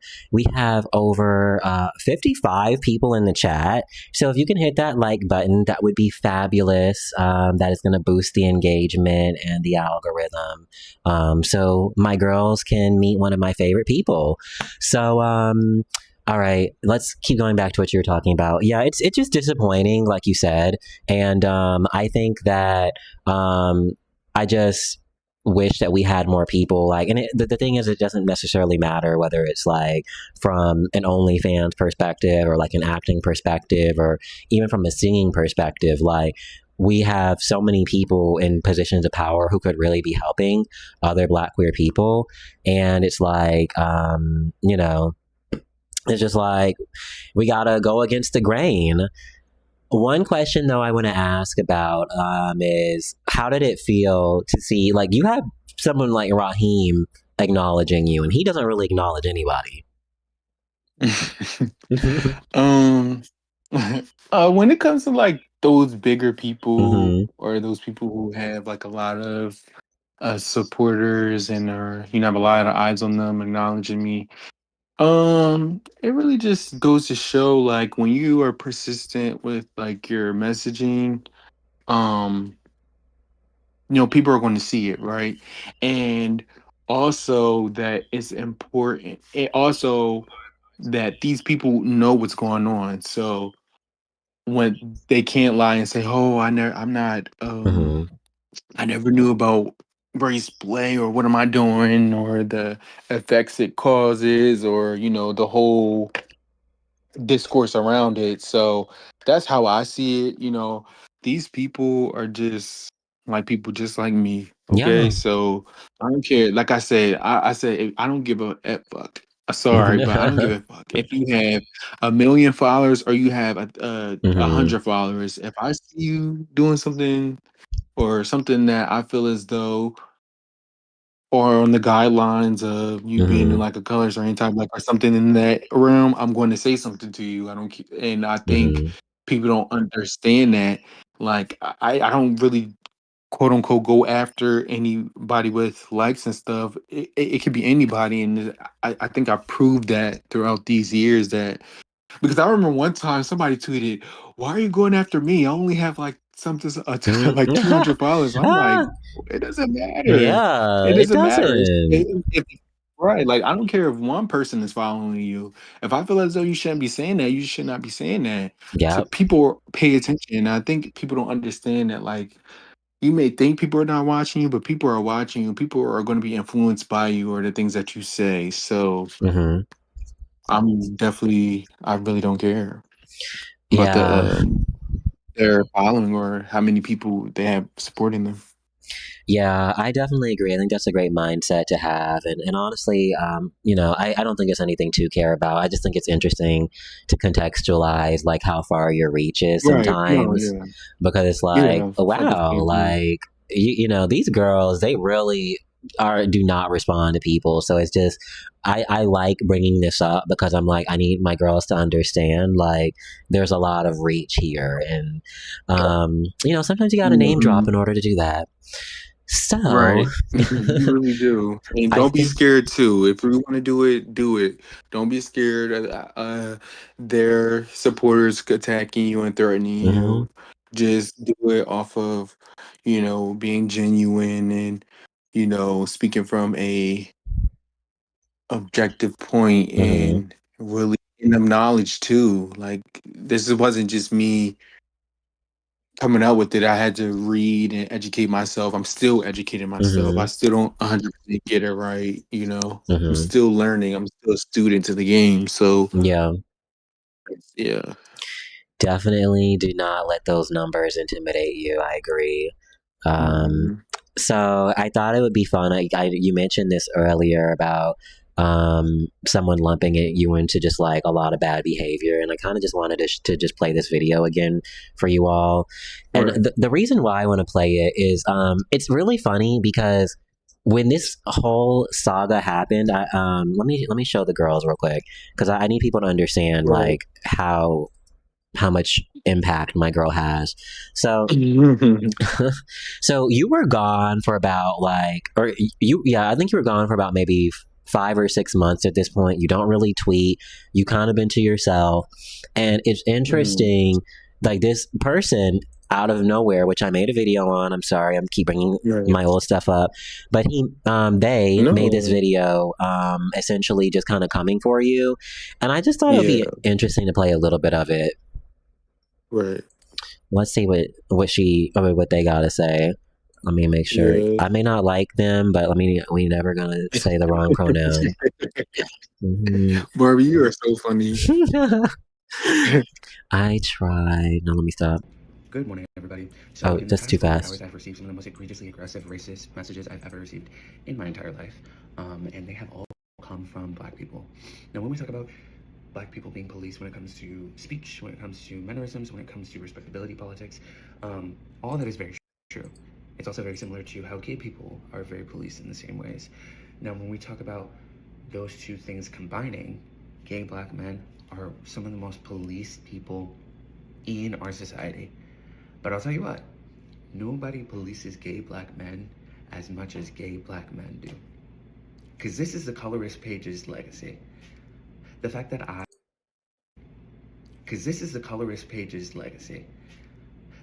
I posted online that an admission that I have been with white men before, and I received messages fantasizing about me being murdered by white men.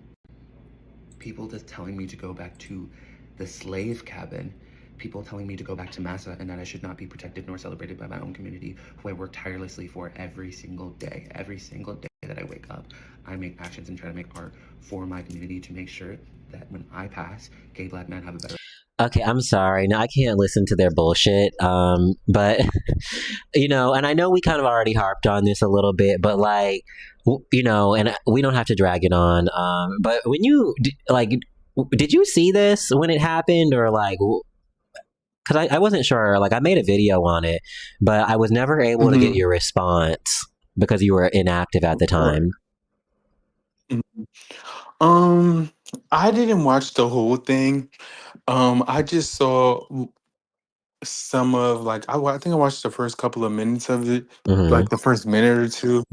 But I think my response to that is again, he's just another person. I mean, sorry, I'm so sorry. Yeah, it's They're just okay. another person who doesn't do their research. Mm-hmm. Like when you don't I think people have like again, they have this misconception of like the page and they don't do their research and actually look Mm-hmm. in to what I'm actually saying. So for them to say, "Oh, I used to be one of those," or I don't know, something to that effect, and then they said, "Oh, this is going to be like the legacy of being a separatist and stuff like that," I'm just like, "Huh? Yeah. How did you take one thing and complete it with a whole different situation?" I just think them they have a lot of reflecting to do themselves, and they have a Mm-hmm. lot of maybe pain or things going on because I do know the person. I think the person they're biracial, I believe, right? Mm-hmm. Yeah.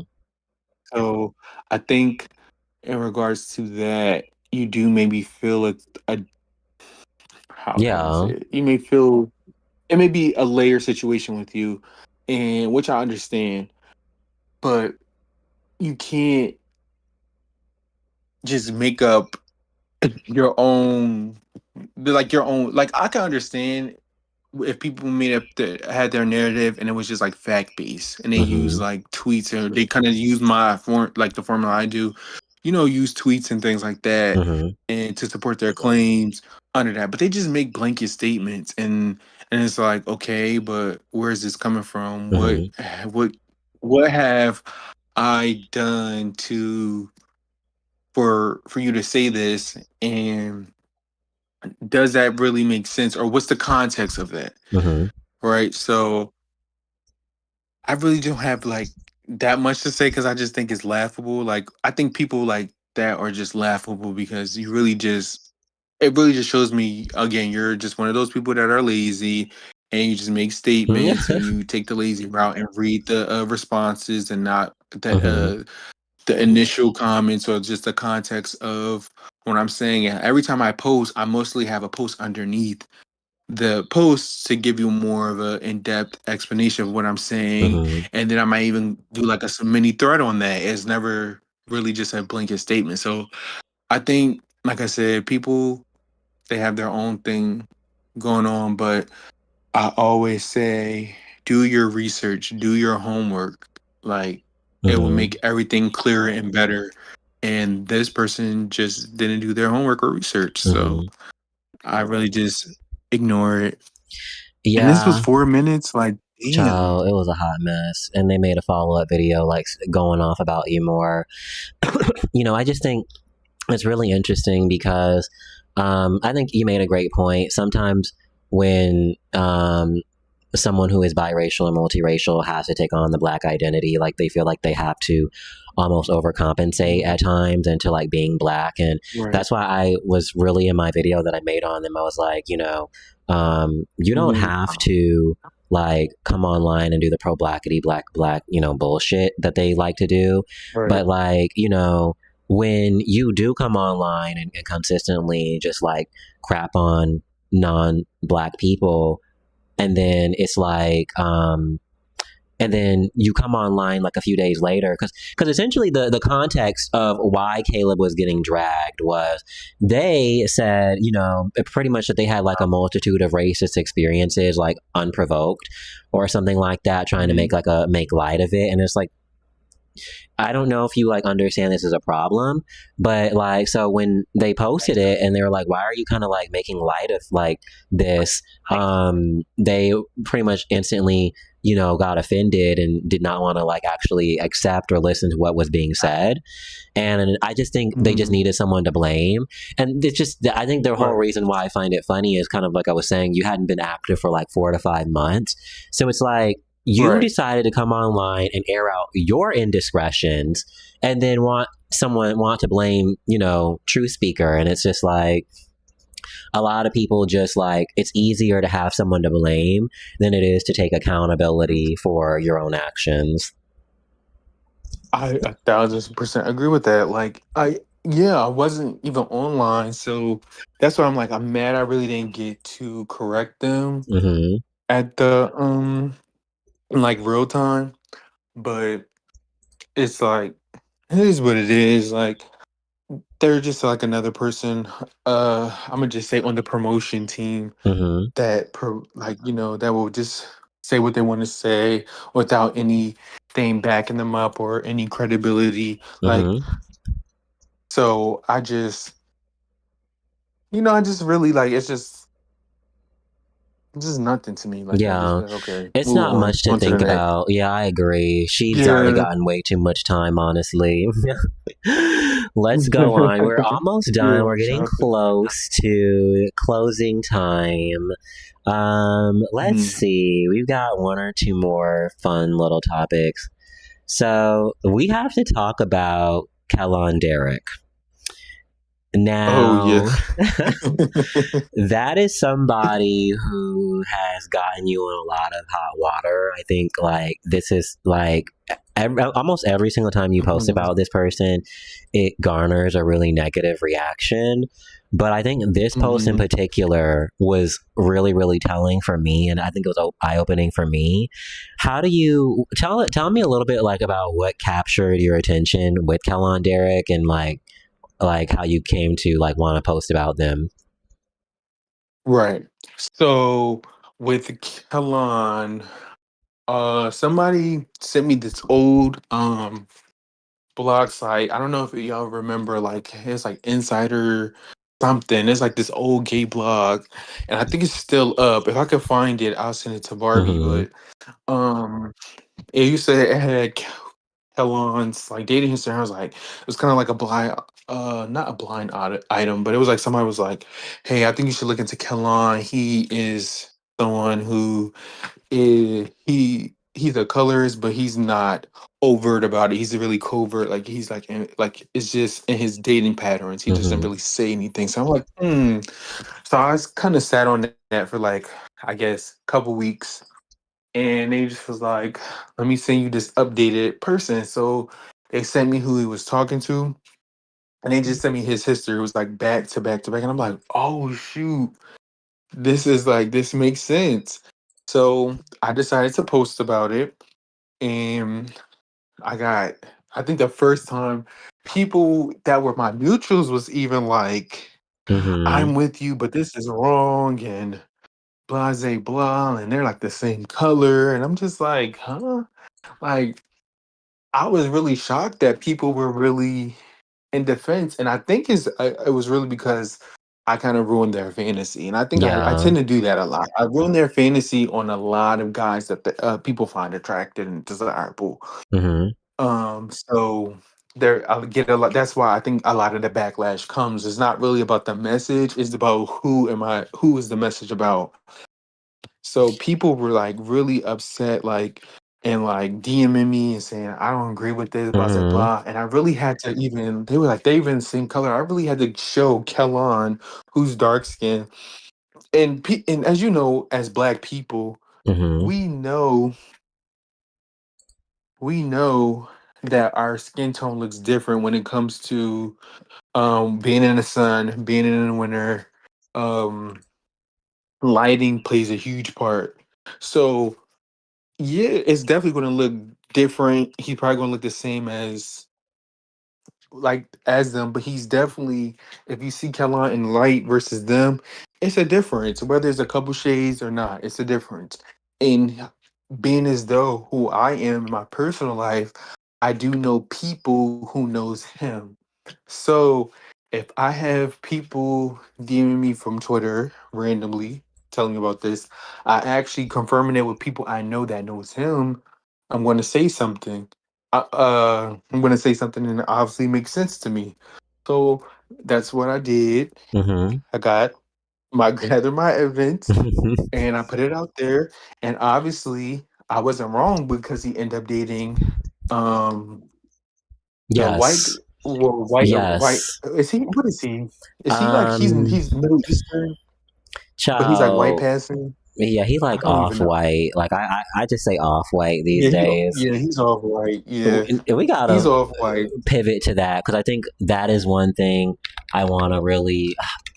I was trying to find that post where because I remember you said you made another post talking about how or like you did better photos of his exes that highlight that they were lighter, but I don't see that, and I was like trying to find it. Let me see. Oh wait, cause child, I'm trying to find it so like the Oh, girls can what see. is Well, I'm gonna need y'all to take my word for it, and I may post it in the comment section if people start getting aggy with me. But the majority, every single one of them, were noticeably lighter, and I want to share with you all this person. I need to get one of him with braids. Like, wait, give Yeah, me 1 second because he I'm looks a fool with the braids. A fool. yeah. We're gonna get my Colorist collection video because I have him Oh in my yeah, and you thumbnail. did a video on that. Mm-hmm. Child, these boys got me pumping these videos out. Let me get it because I got Right. him. So I'm gonna show y'all. So this is my Colorist collection, volume 1. I'm sorry, Truth Speaker, you may not be able to see it on the screen, Mm-hmm. but the boy You on the good. left is the one that Kellon is dating. So he's blackfishing. He has braids in his hair. From what I understand, he also says the N word. So I think He the does. point that is really like trying to be made is it's funny. There were some girls in there like. There's this one girl I was highlighting. I don't know if you saw it when we were like talking, but Mm-hmm. there are some girls in there. They were hot. Like she was like, "You're so disgusting for this." Like, let me show you just like how upset the girls were because I need people to understand. This person says this type of misery is insane. I can't imagine Yeah. being this unpicked and mad. Let me see. There's some more. I just want to be messy. She says, "You are actually so disgusting for doing shit like this." Okay, girl, go Right. off. She says, "Y'all hate when people have a type." So it's like just like the stupidity, not to be ableist. Sorry, but the ignorance that just came Mm-hmm. out of the responses, and I think just further goes back to what you were talking about of breaking the fantasy, and I think that's a big part of Right. why your page has had so much like negativity is like people want to talk about colorism, but they don't want to do it in relation to the person that they're attracted to or their friend or their family Right. member. It's always got to be Exactly. somebody they don't know and that they don't have to Right. actually hold accountable in their real life. Right. And that's not that is not quote unquote desirable to their liking. Mm-hmm. And I'm like, why are y'all always talking like that? Like it's something that it's important. So for them to just, as you can see, as we just looked at, like they were so upset because they are, you know, they're extremely attracted to Kalan. So they're going to defend him, even if he's promoting or even if he is a colorist. So it was just that's those, but it just comes at a cost. Like every time I talk about someone who is popular, quote unquote, or they find attractive or extremely attractive or Mm-hmm. has, a bunch of followers, they're going to react like that. And so I really just don't take any of that personal or whatever. I just you just have to just laugh it off because it can be furthest from the truth. Mm-hmm. Yeah, So I think it's just so funny because shortly after everyone coming at your throat and like in them quote tweets and stuff and whatever, like we see Kellon dating someone who is blackfishing, like I said, saying the N-word, wearing right. do-rags. And it's like now all of a sudden they're like, oh my God, colorism, racism. And it's like, no, like, no, sweetie, we've been having this conversation. And I think that's what frustrates me is like, they're fine with it when, you know, colorism happens within the Black community. It's always the, well, we're all Black, you know, talking point. Right. But when it comes to racism, then That it's is like, so funny when people say that. child, you know, I know they're talking points and it's just like, they're so full of shit. And it's just like, they are so performative about like really caring about colorism in relation to racism. And it's just like, girl, I can't with it. So I think this like is so funny to see it like come full circle because now, I mean, all of them were just like on the timeline crying about how like, you know, how hard it is to find somebody because there are people like Kellon walking around, you know, dating Black fishers. So No, you're yeah, exactly on point with that. Ooh. And I think after that, people were very like I have seen tweets since me posting about him on calling out. Well, and I think you were a big part of showcasing what he really looks like, and Oh yeah, you that and a Colorist few other collection people. video got like 800 hours. Right. No, yeah, you were like just showing like Zed is not a Black person. I think a Yeah. lot of people they probably think he's like mixed or Yeah. light skin or at least Latino, but no, he's none of those things. He's Yeah. a whole, I don't know. I still don't Whatever know he is, because he's he's not so, Black. yeah, he's Or not mixed Black with because Black, I he's should so, say. yeah. And every time you ask him, he never gives you a straight answer. It's so No. funny. Like, he never gives a straight answer. So Yeah. if that's what Kellen wants to do, go right ahead, do that. But don't sit up here and like try to play in people's faces. Oh, and he was one of the people that said got in my DM and threatened to sue me. Yes, I'm So happy you mentioned that. I yes, wanted to ask that. yeah, he threatened to sue me. Yes, he was one of the 100 people to say I'm going to sue you. And Child. I do. I mean, good luck. I mean, because I actually could. No, I'm serious because it would just be bad because I would unfortunately have to put his friends or people that say they're friends but say they're his friend in situations where Oh. look, these are the text messages I got. This is the information yeah, seriously. This is the information I got. So that's why I can go there with people and I don't never really back down because I know I'm not operating from a deceitful place. It's more so Yeah. I be saving y'all because if I really go into my DMs and screenshot, oh, this your friend who's saying this about you, who sent me your page and said, oh, can you talk about them?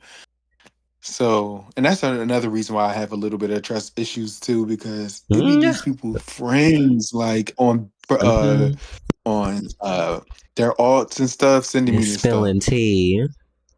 Right. Like, oh, get this person. I know they're, blah, blah, blah, blah, blah.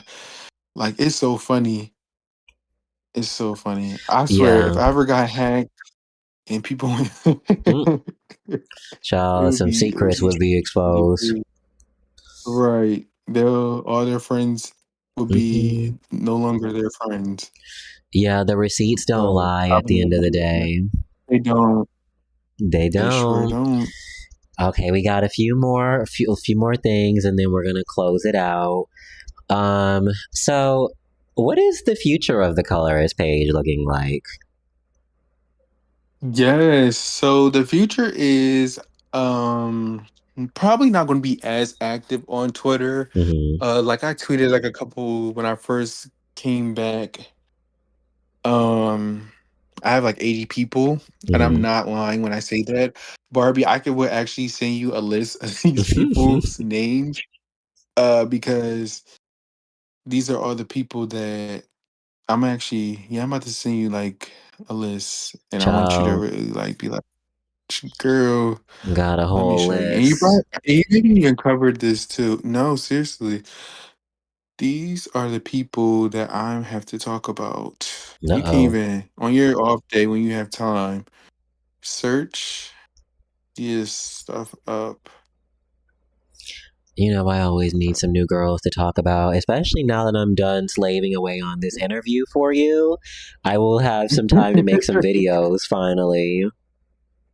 Yeah, maybe you could take some of these off my hands. I'm about to send some. Hello, I'm about to someone said, send are this we to getting the you. Colorist podcast? Oh. A podcast? Oh, You're not a I don't podcast know. girl. Maybe. Who knows? No, I could do it. Actually, do you want me to DM you it, or you want Yeah, me to send it to you on Discord? you could DM, Discord, whatever you're on. I'm on both. I have my computer Okay. up. Okay, I'm gonna just send you this is all the people I got. Now you tell me, am I lying? Tell Ciao. them if I'm lying. That would overstimulate me. You look at you saw it. Let me look real quick. I got my Oh, okay. oh, let's Yeah, no, see. yeah. Whenever you get time, but She got a list and she checking it twice. I got Oh, and other then you got people. her on there. Oh my god.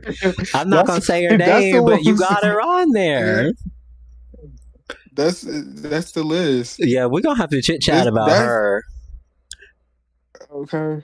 Child, we gonna That's keep this just the list a people secret. okay, this is the people that just sent me. That's all the people that sent me when I was away. I'm like, what the hell? So I just got their ad names, I put it in there, and I'm gonna just go back to The the girls can't see your DMs screen that too, people by the sent me. way, if you're wondering. I wouldn't show your Oh screen, but no, they could. They could. I'll They keep know that their fave is up confidential. next. Yeah. But like those are, and that's I don't even think no, that's not even all everyone. Because I still have a few. I have 1, 2, 3, 4, 5, 6, 7, 8, 9, 10, 11. 11 additional people to that. So I'm just saying, like, once I get that out the way, I'm going to be able to move to the next phase, and that's just more so keeping keeping my page up, maybe tweeting here or there, and then moving, on. And like the bigger goals really is to have me do a dissertation, going back to school, doing a dissertation based off my page. A lot of other people have been hitting me up and talked about using my content for their stuff. Shout out to, I want to give him some credit. What's the boy's name? Because he used some of my stuff in his on a project. His ad name is Educated Hashira. He's a PhD student. Yes, and he used some of my content in one of his presentations. So getting more, getting those studies out there on articles, doing our articles based off my page, so it wouldn't go in vain once I, transition to doing other stuff. And then just also doing things in like outside of social media, curating like panels, like actual panels people can come to, all for free, of course, and getting people on panels, workshops. You're not gonna Not just record about it? others. Yeah, record. Maybe you could come and you could put it on your Child, YouTube you channel, want me but to come? If me and you met in real life, I'm pretty positive the whole planet would self-destruct. I'm horrible in real life. Let me stop. No, that I'm sounds cracking up. fun. I But think I would love to come to a yeah, panel. yeah, panels, workshops, um, doing actual like mentoring, because I do feel like gays do need mentors. Gays, queer people of all the whole spectrum needs mentors.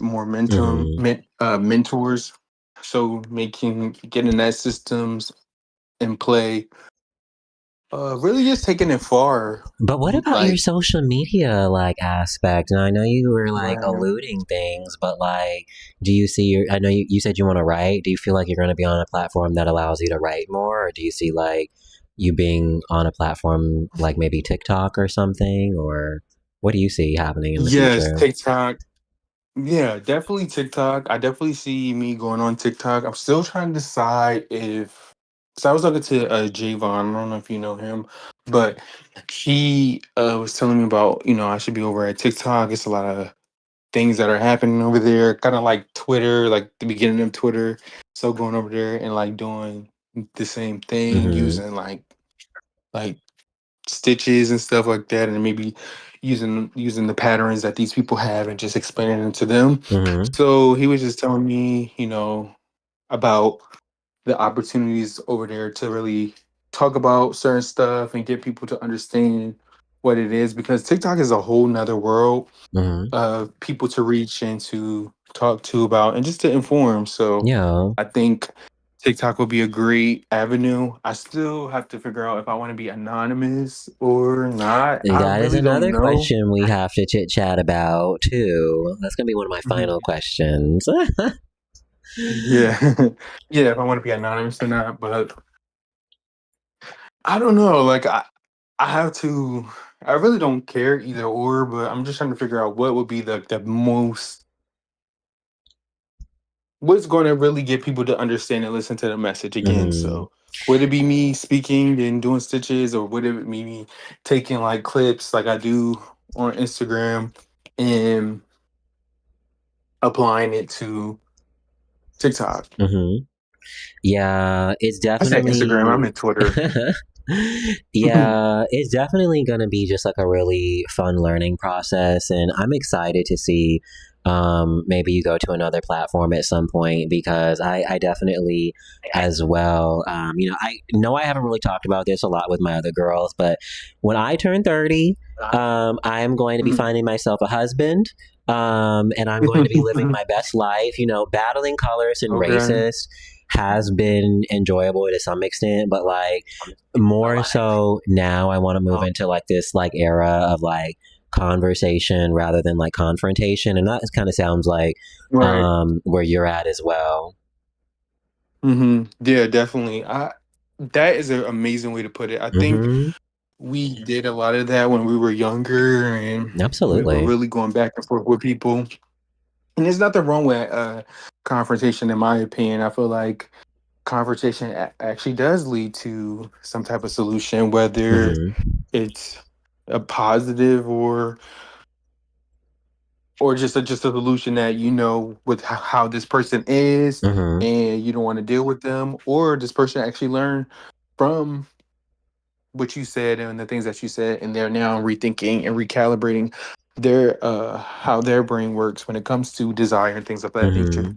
So I think I wouldn't say past that, because I still can get in the field with anybody. I still want that to be known. Mm-hmm. Yeah. But do not understand, like, that's not um I'm gonna do that when necessary. Like, I Yeah. like to joke, I like to key, I like to have fun, but I also like to talk about serious stuff. I really don't like going below the belt with people, and I really don't like insulting people, because that's just not my thing. I just Mm-hmm. only do that when people go below the belt with me. Mm-hmm. So I think I that's a think, problem like you with some said, of these having a pages conversation. sometimes is it can reduce your personality. It can reduce your personality to down to one aspect. And it's Mhm. yes, I can read, I can read to the gods, but there are so many more things about you that I feel like people just don't know about. And I think that part gets missed. So I totally agree with you. Right. Yeah. So I think when it comes to down to like next steps, is just like you said, having a conversation, especially with the youth, and really getting them to understand where this mindset is coming from and how it's not really Mm-hmm. natural, quote unquote, as people put it, or their elders have put it. I think, and then changing the language too. Yeah. also is important. So definitely want to go over there, talk to the younger girls, and really get them in the mindset and really get them thinking and Mm-hmm. understanding and unlearning because they're still young too. So I think that's one of the biggest things, and I think TikTok will be a great opportunity. And I think you should come over there too when you get a chance. Ciao, Lord. It has definitely been requested by my girlies on here, so I'm thinking about it. I'll come on there. Maybe I'll do a fun guest appearance on yours. That could be fun. But yeah, I definitely think TikTok is a great avenue to try and reach younger girls as well. And it's really funny because I'm really grateful for this platform. I was looking at my numbers, and I have a lot of people, like a large portion of my audience is like from the ages of like 18 to like 25. So they're like all like in that like learning stage.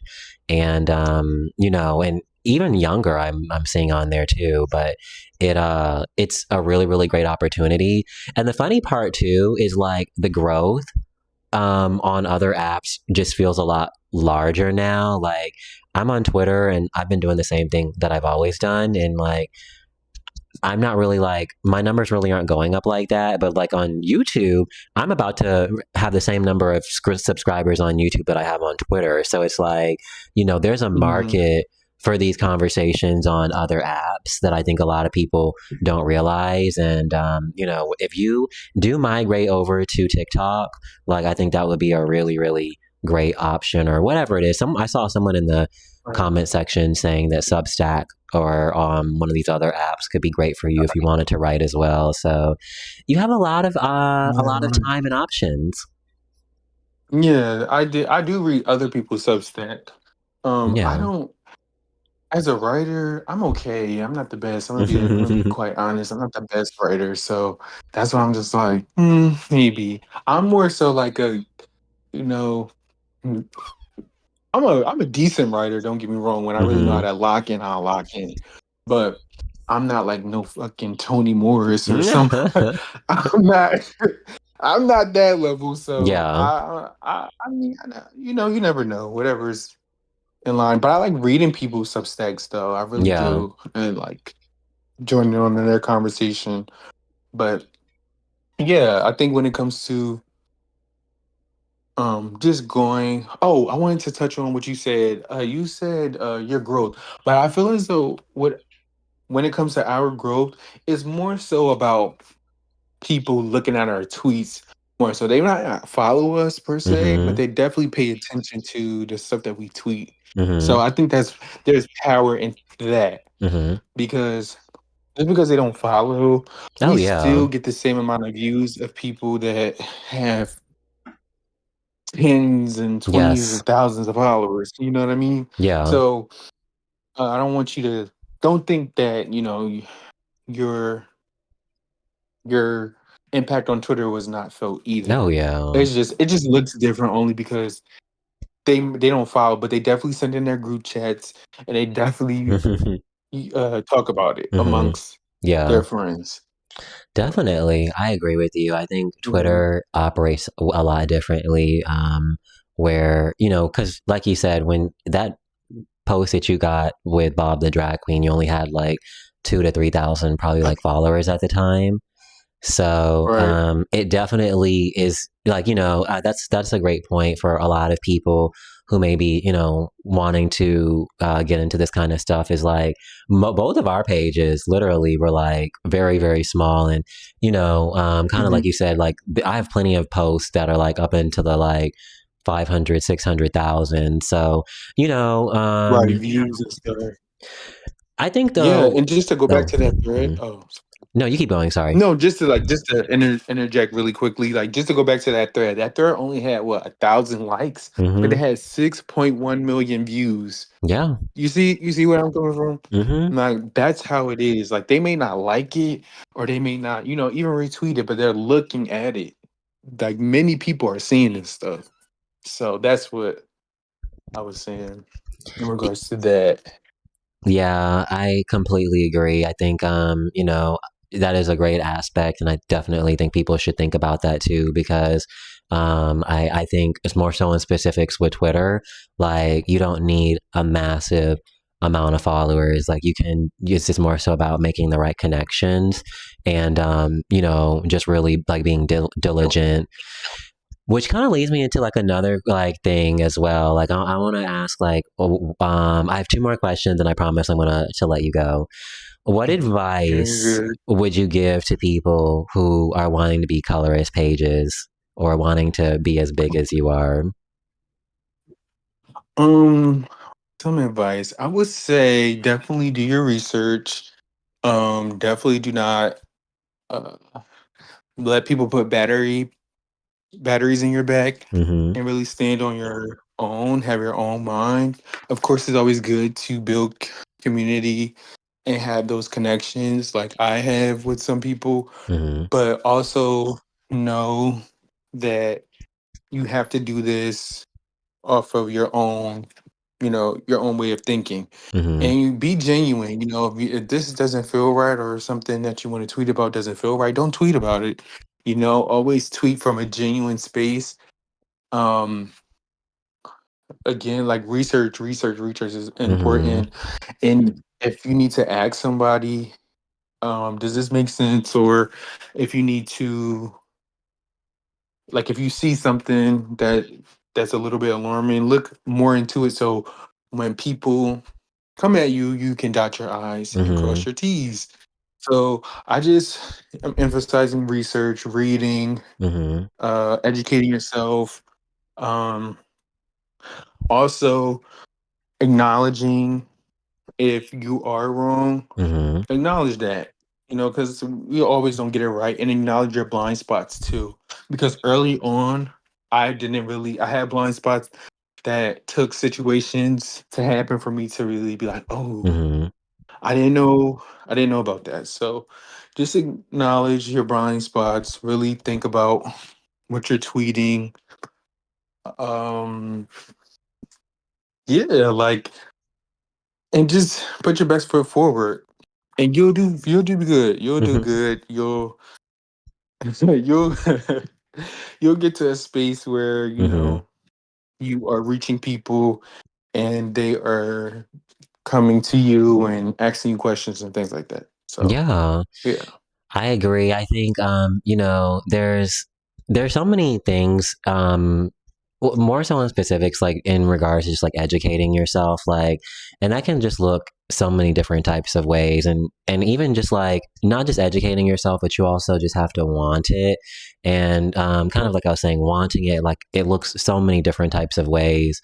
And what I mean by this is, like, it's not just like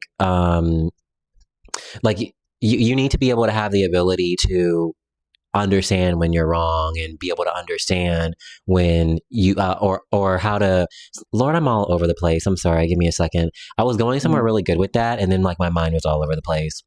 Yeah, No, no, you're good. you need the ability to really look inward and understand that, like, hey, like, all right, maybe this isn't working and I can do this, or maybe this situation could have been handled better, or maybe I need to learn how to to work better with other people. Like, the answer can't always be somebody else, and it's not even just like that too. It's like, am I like wording this post correctly? Are my talking points on point enough? Like, there's so many areas of improvement that I feel like I see people who like kind of try to take on your page and, like, make their own spin on it, miss. And it's like, just coming online and just wanting it is not enough, sweetie. You got to actually, educate yourself, build into your brand, and make something new out of yourself. And I think that's a big part of what a lot of people are missing. Um, and I don't know, maybe we need to do some kind of like Barbie boot camp, or like colorist boot camp or something. Cause, we definitely, I think the girls could learn a little something. Right. And I also think, to give a little bit more advice, I would say to really, um if you need help or you really want to talk about it, and you don't know how to start, just reach out to people like myself, Barbie, or anybody else Mm-hmm. that you are inspired by. And then also do it in a way where you feel like it's going to reach people and it's going to connect. Because a lot of people used to give me flack about um, how I use memes, the memes that I Mm-hmm. use. But I Mm-hmm. do it in a way for people to get to pay attention, but also to really be like, okay, wow, this is how do I? Because you know how It's like a people like psychological it's certain icebreaker, in my opinion. Like it breaks the ice. right, and it yes, and it doesn't make it so morbid because it's Yeah. really a dark topic to talk about. You know, it really is digestible. It helps you digest it a little bit more. You know, especially the harmful rhetoric that these people put out there. So it's important for people to not only pay attention. It's kind of like a grab. It grabs your attention because Mm-hmm. it's funny, but it also when you read it back or you read it again, or you just or some people who just get it the first time, they're like, "Wait, this is something serious. I can learn Mm-hmm. from this." Um, so There's yeah, so many just little create. techniques that you've Yeah. learned. And I think that's why I was saying, like, I was kind of joking when I said Barbie boot camp or something. Maybe we could come up with, well, you had you coined the term the colorist crusaders that I want to steal from you personally. Oh yeah. But I genuinely Yes, the Colors believe, Crusaders, the Coloring Book. yeah, I think the colorist Oh crusaders could be a great engine. And, if you let me steal it, I definitely would. I would give you credit, maybe let you be yeah, co-owner. definitely take that. But Yeah, take that. You can have that. I think you mentioning just even the meme thing, like there's so many little mini techniques that have been learned over the last few years. And there's so many things like I said, I see these girls come on here and I'm like, we could maybe do this a little bit with a little bit more like charm and grace. And, that's why I think you made an important part is like, don't be afraid to reach out. Like, if you're feeling like, hey, boo, Yeah. my shit is not popping, you have the people in your sector who will help you. Now, that doesn't mean that I'm automatically going to retweet your stuff, but that means that, you Mm-hmm. know what, like, let me try to take you under my wings and show you a little bit of make it more digestible, make it more like so it draws in people because I think I can't speak for everybody or, I can only speak for myself. I think that both of us have done a really good job in terms of learning how to draw people Mm-hmm. in. And, Mm-hmm. if you have questions, we're here and that's how it should work. Right. Yeah, and I think for people who want to do it, just again think about what are your intentions on doing it. Are you doing it just to have interaction on Twitter, or are you doing it from a space where you want this conversation to continue? Because we do need people to continue the conversation after, me and Barbie and just these other people that are gonna go off and not be as active. Like I'm still gonna speak on things, especially when I have more time, but I just want to put my energy, I guess, into real and other places to give them that, but also for people to be able to connect Hmm. um in person. That's like my ultimate goal. Yeah. So In person is very powerful as well, and it can go understated helping right. people directly in your communities. I want to Right. tie it back to one other thing and then we have to close it out. Like I said, closed mouths don't get fed. And, I can attest to True Speaker's generosity. When I first started, I was literally Frog Princess 26, not anything to my name. And True Speaker was thriving at the time. And they were so generous about the way that they, helped with my platform. But the thing is like, I want a lot of people to understand, like nobody else is going to give it. I mean, make you get your own platform. Like you're going to have to earn it yourself. And I think that's a big part of like what people miss. Like, yes, True Speaker was there helping me, but it's like, look at these videos that I had to make, that's hours and hours and hours of time that had to be put into these videos, and it's not easy, but it's worth it ultimately. And I just think, like I said, we can help you, but just know you're gonna have to put in some work. You're gonna have to put in some work, okay? But one more question, then I promise we're done.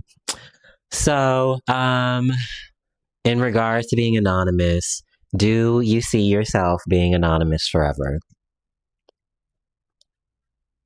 No, I really don't. I think people are gonna eventually find out who I am, and that's fine. I don't really have a problem with that. I do. I don't know. I don't know if I'm gonna like announce it like on a like on the page or whatever. I Yeah. just think people just gonna have to connect the dots. If you see me doing work in person and similar to that, make that connection. I may not confirm or deny, but I don't know. I'm not like scared or anything, but Yeah. anything like that. But I really, again, I think the purpose of the page was to focus on the message. So to have people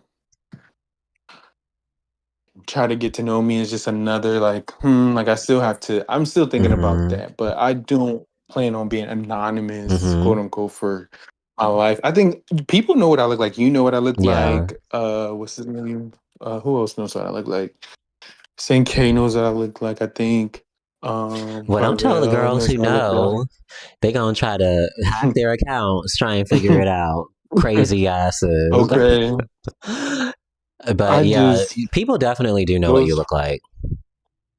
and I'm not like, you know, I'm not hiding like in a sense, but yeah, I mean, but also the reason why I do kind of want people to know is not even for like, it's just for people who've been talking shit.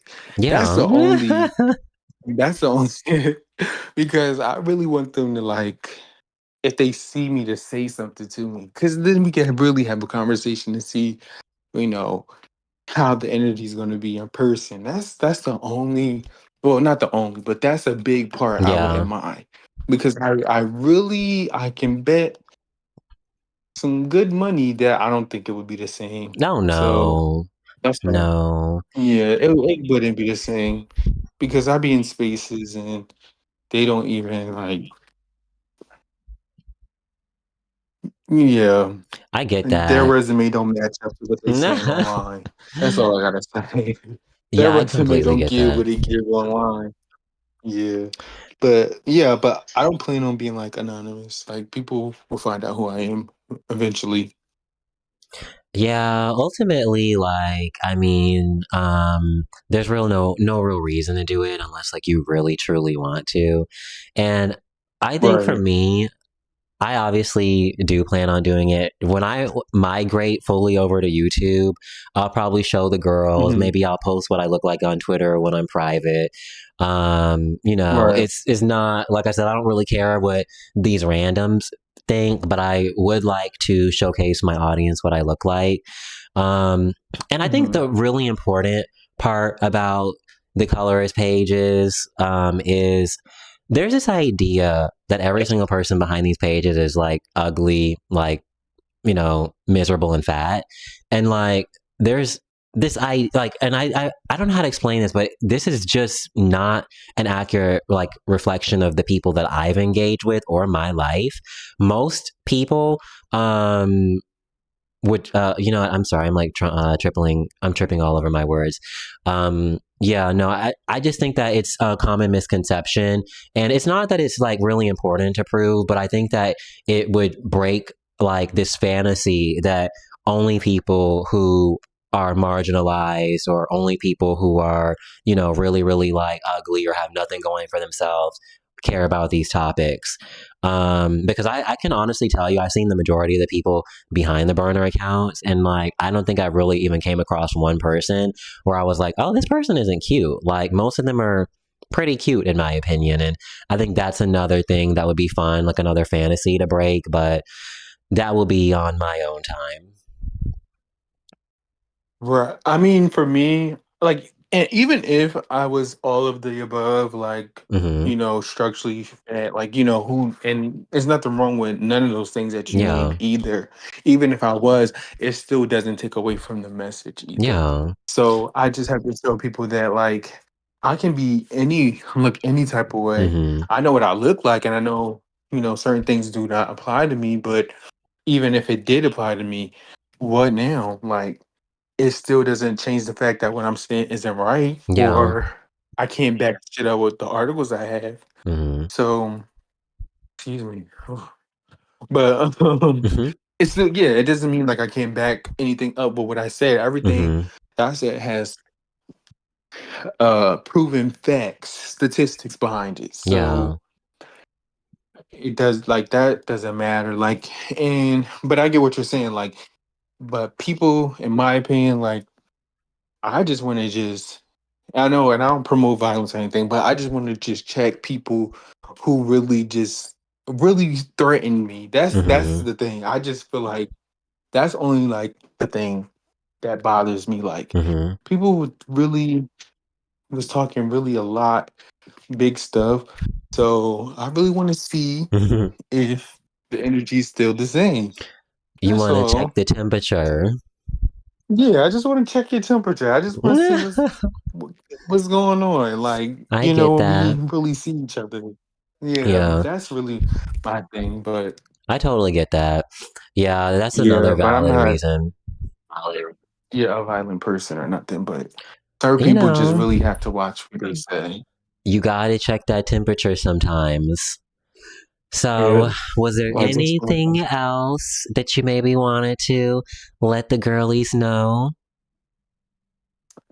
not really. I think we covered pretty much everything, or everything that was big. There was a lot happened over the past 3 to 4 years when it comes to the page. So if y'all have any questions, y'all could just DM me.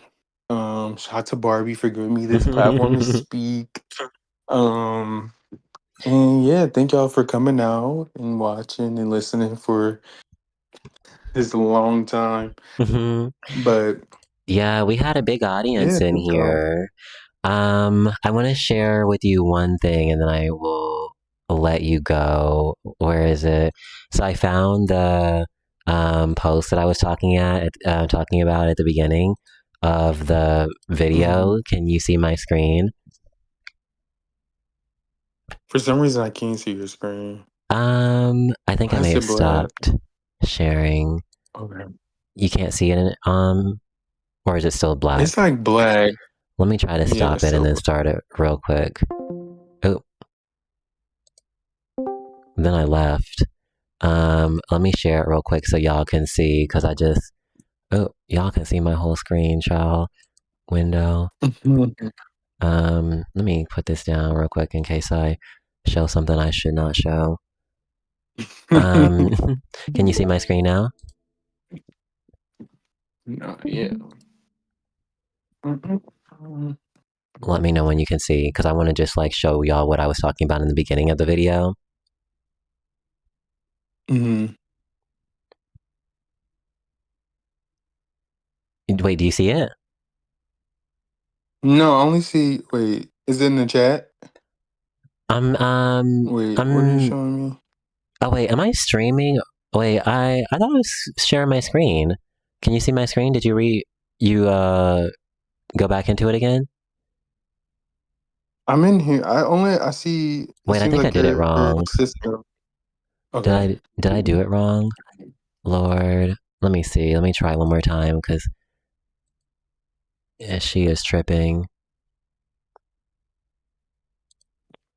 Okay, are you able to see my screen? It's loading. Okay, it says your stream is still running. What about now? Can you see it? Yeah, it says hi everyone. Okay, there we go. I was about to say, Oh Lord. yes.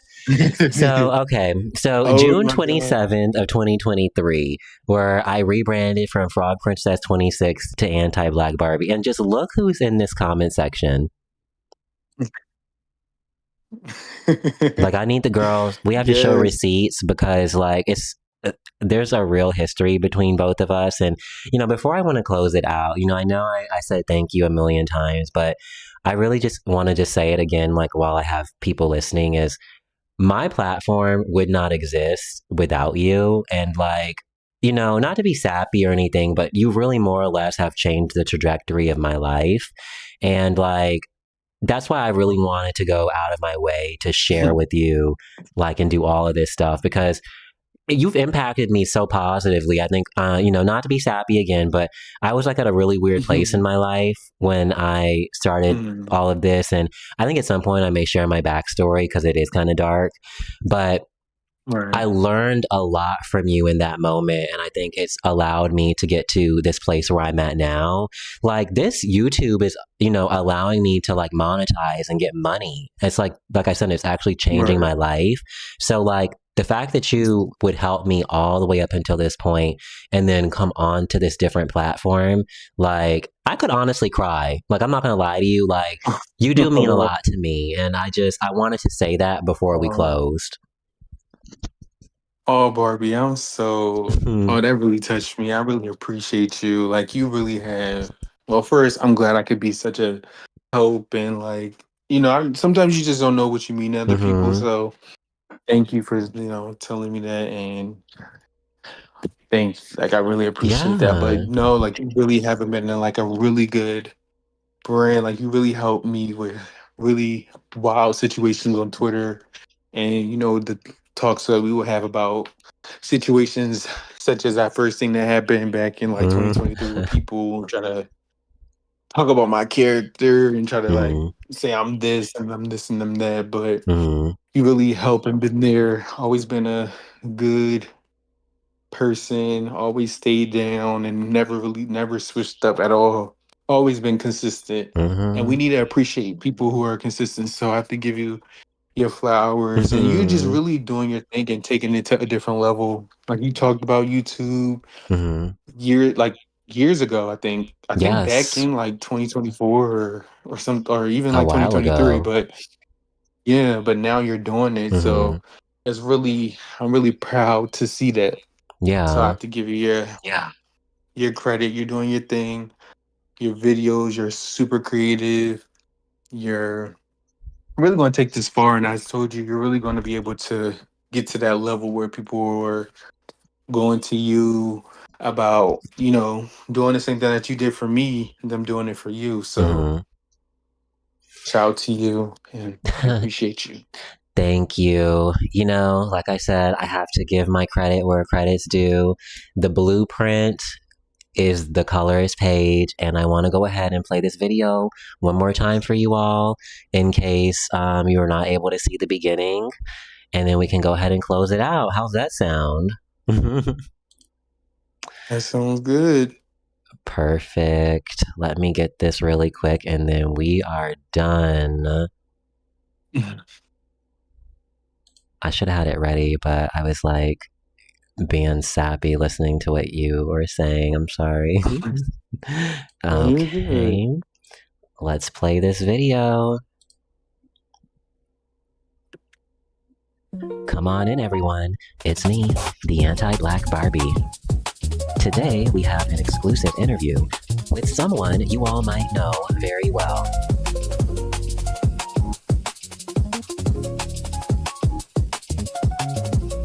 If you can, give our guest a very warm welcome. They are a trailblazer in the Black queer community, known for their bold and unfiltered commentary. Their ability to put hard topics like colorism on the map made them target enemy number one, and the rest has been history ever since. They are the icon, the trendsetter, the Colorist page. So, come celebrate my friend with me, the Anti-Black Barbie, the all-watchful eye of anti-blackness.